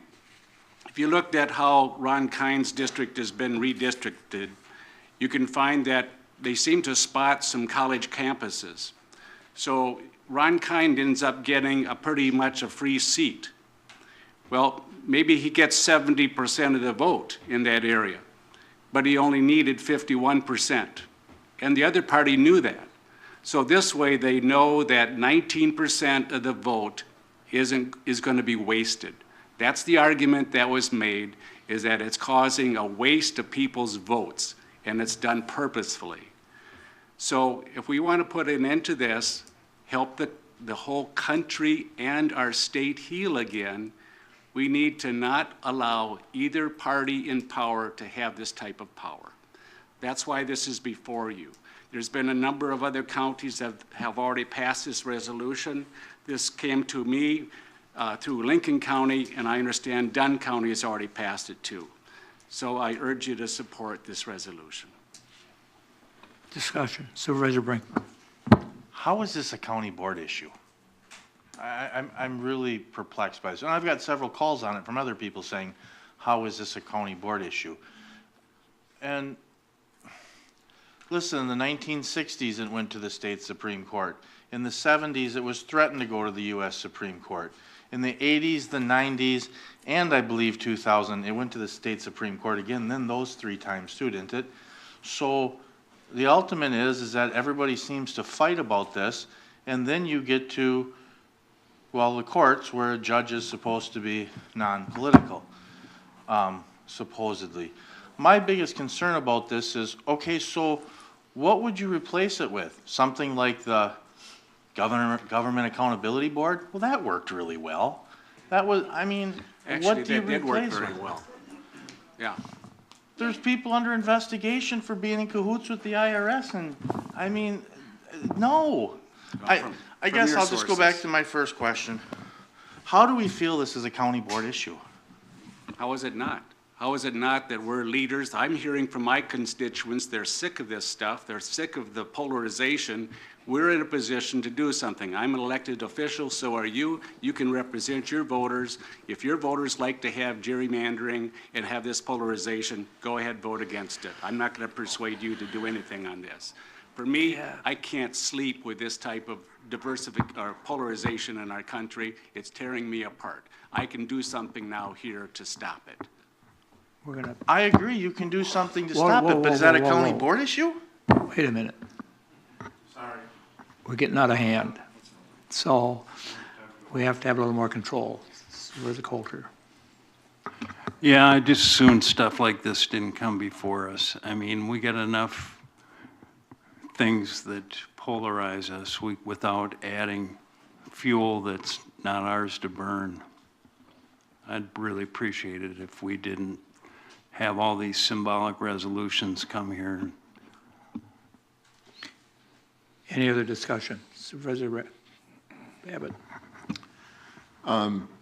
Resolutions are the only way we have to let the state know what we think.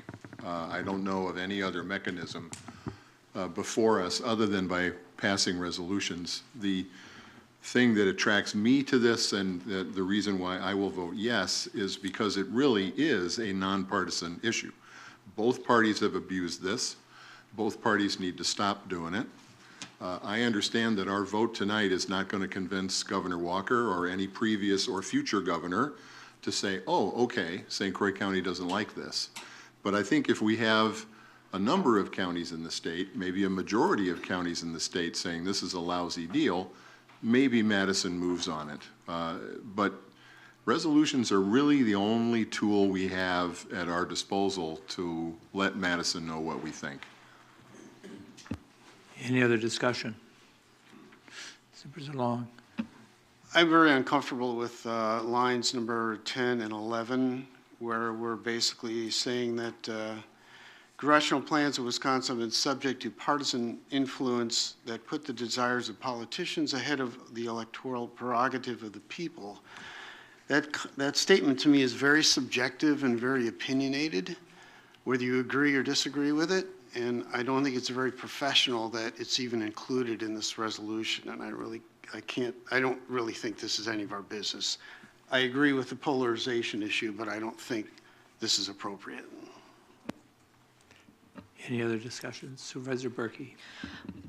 I will support this resolution because I think it's important that we try to reduce the polarization. And I think the more that we can take away the partisanship, the better off we all will be. And it's our opportunity from St. Croix County to send a resolution down to Madison, such as other counties have done. So I think it's important that we, as elected officials, do take action. If you choose not to support it, that's fine, but I appreciate this being in front of us for deliberation and for action. Supervisor Hanson? If the panel of federal judges had not declared this unconstitutional, I would probably agree with Supervisor Coulter and Brinkman, but it has been adjudicated as unconstitutional. And therefore, I think maybe we should look at that and say, this probably should be commented on by the people's representatives of St. Croix County, and see how we vote on it, and send a message to the state government to reconsider this. Any other discussion? Seeing none, we have a motion, a second on the floor. We'll vote.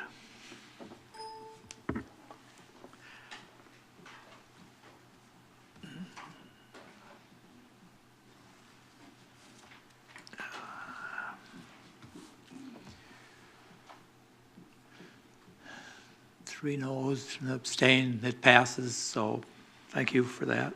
We'll move on to our last one, which is number 7, resolution to close loopholes and shift a greater property tax burden from commercial to residential homeowners. I have a Supervisor Schoberg, do I have a second? Supervisor Berkey. Discussion. If everybody's read about this, maybe we can be done with it, but it's very supported, very much supported. It was passed by Indiana, of all states. I wouldn't have guessed that, but it's voting in favor of homeowners and the real estate taxes they have to pay as their share of government. So what has happened here is that a number of stores, Walgreens is one of them, they'll build a new store and then abandon the old one.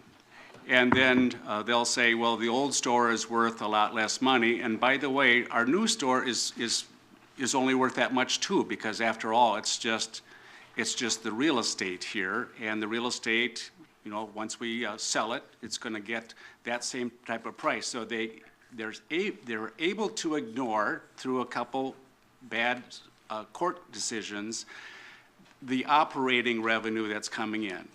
Now, you're also seeing here the impact if we don't act on this, and I think there's movement mostly supported by both parties here, and there's legislation now pending that would support this. And what this is going to do is put a stoppage to this game where a operating large box store can say, well, we're only worth as much as we would be if we were empty. They've been successful through a court case, and they want to replicate this. So there's, I think, something like 200 actions that Walgreens is taking across the state, and it would have devastating impact. Here's the run of what it would cost Hudson. Our city taxes would increase by $374 per household if we didn't take action here. So I think this is something that all our municipalities will find favor if we can inform again, the state government that this would be inappropriate and we need to change our legislation. Any other discussion or questions? Supervisor Ring. You know, I think it's a question of cause and effect for me. Because our property taxes are based on valuation. And so if the courts have supported this method of valuation, you mentioned, well, they should look at the operating revenue. And that'd be like saying, our households, if you make more money, we get to charge you more property taxes. So I want the concept of, because it's shifted, that's what's happened. I want the right, I'm just not comfortable with this yet. I think I'm not sure that this is the right resolution or worded quite right. I'm just a little uncomfortable with it. Any other discussion? Not hearing any. We have a motion, a second on the floor. It's time to vote.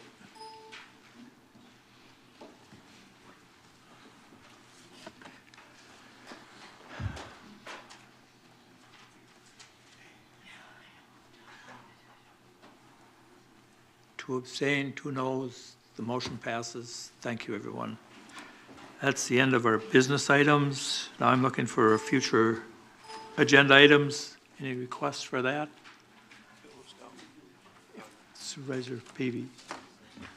Yes, I would like to have Health and Human Services, since we had that issue with the vote on this toxic and hazardous material.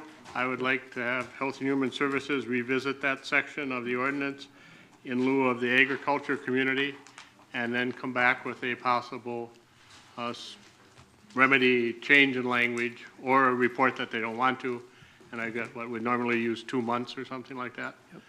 Okay. If that would be an appropriate way to handle my concern. Yeah. Okay. Supervisor Babbitt. Supervisor Peavy, I don't see any reason why we can't do that. It won't happen next week, but we'll try to get it on the agenda in the next couple of months so we can take a look at that. Supervisor Hanson. This is both Supervisors Peavy and Babbitt. I looked down the list. There were probably several implications for agriculture through the entire ordinance, and I think you should probably go through the whole thing, because as you go down the list, you'll see that there's similar concerns, not just with the toxic materials, that may have implications for agriculture. So you might want to take a hard look at that as well. Okay. Any other agenda items? That's not seeing any. Will county clerk's report? Sure, this will be brief. Just a reminder that the annual WCA conference is September 24th through the 26th at the Kalahari and the Dells. I have a block of rooms reserved. So if you're interested in attending, let me know. The deadline for the early and cheaper rate, registration rate, is August 4th. So I will send out reminders later this summer. Thank you. Thank you. Any announcements? I have one.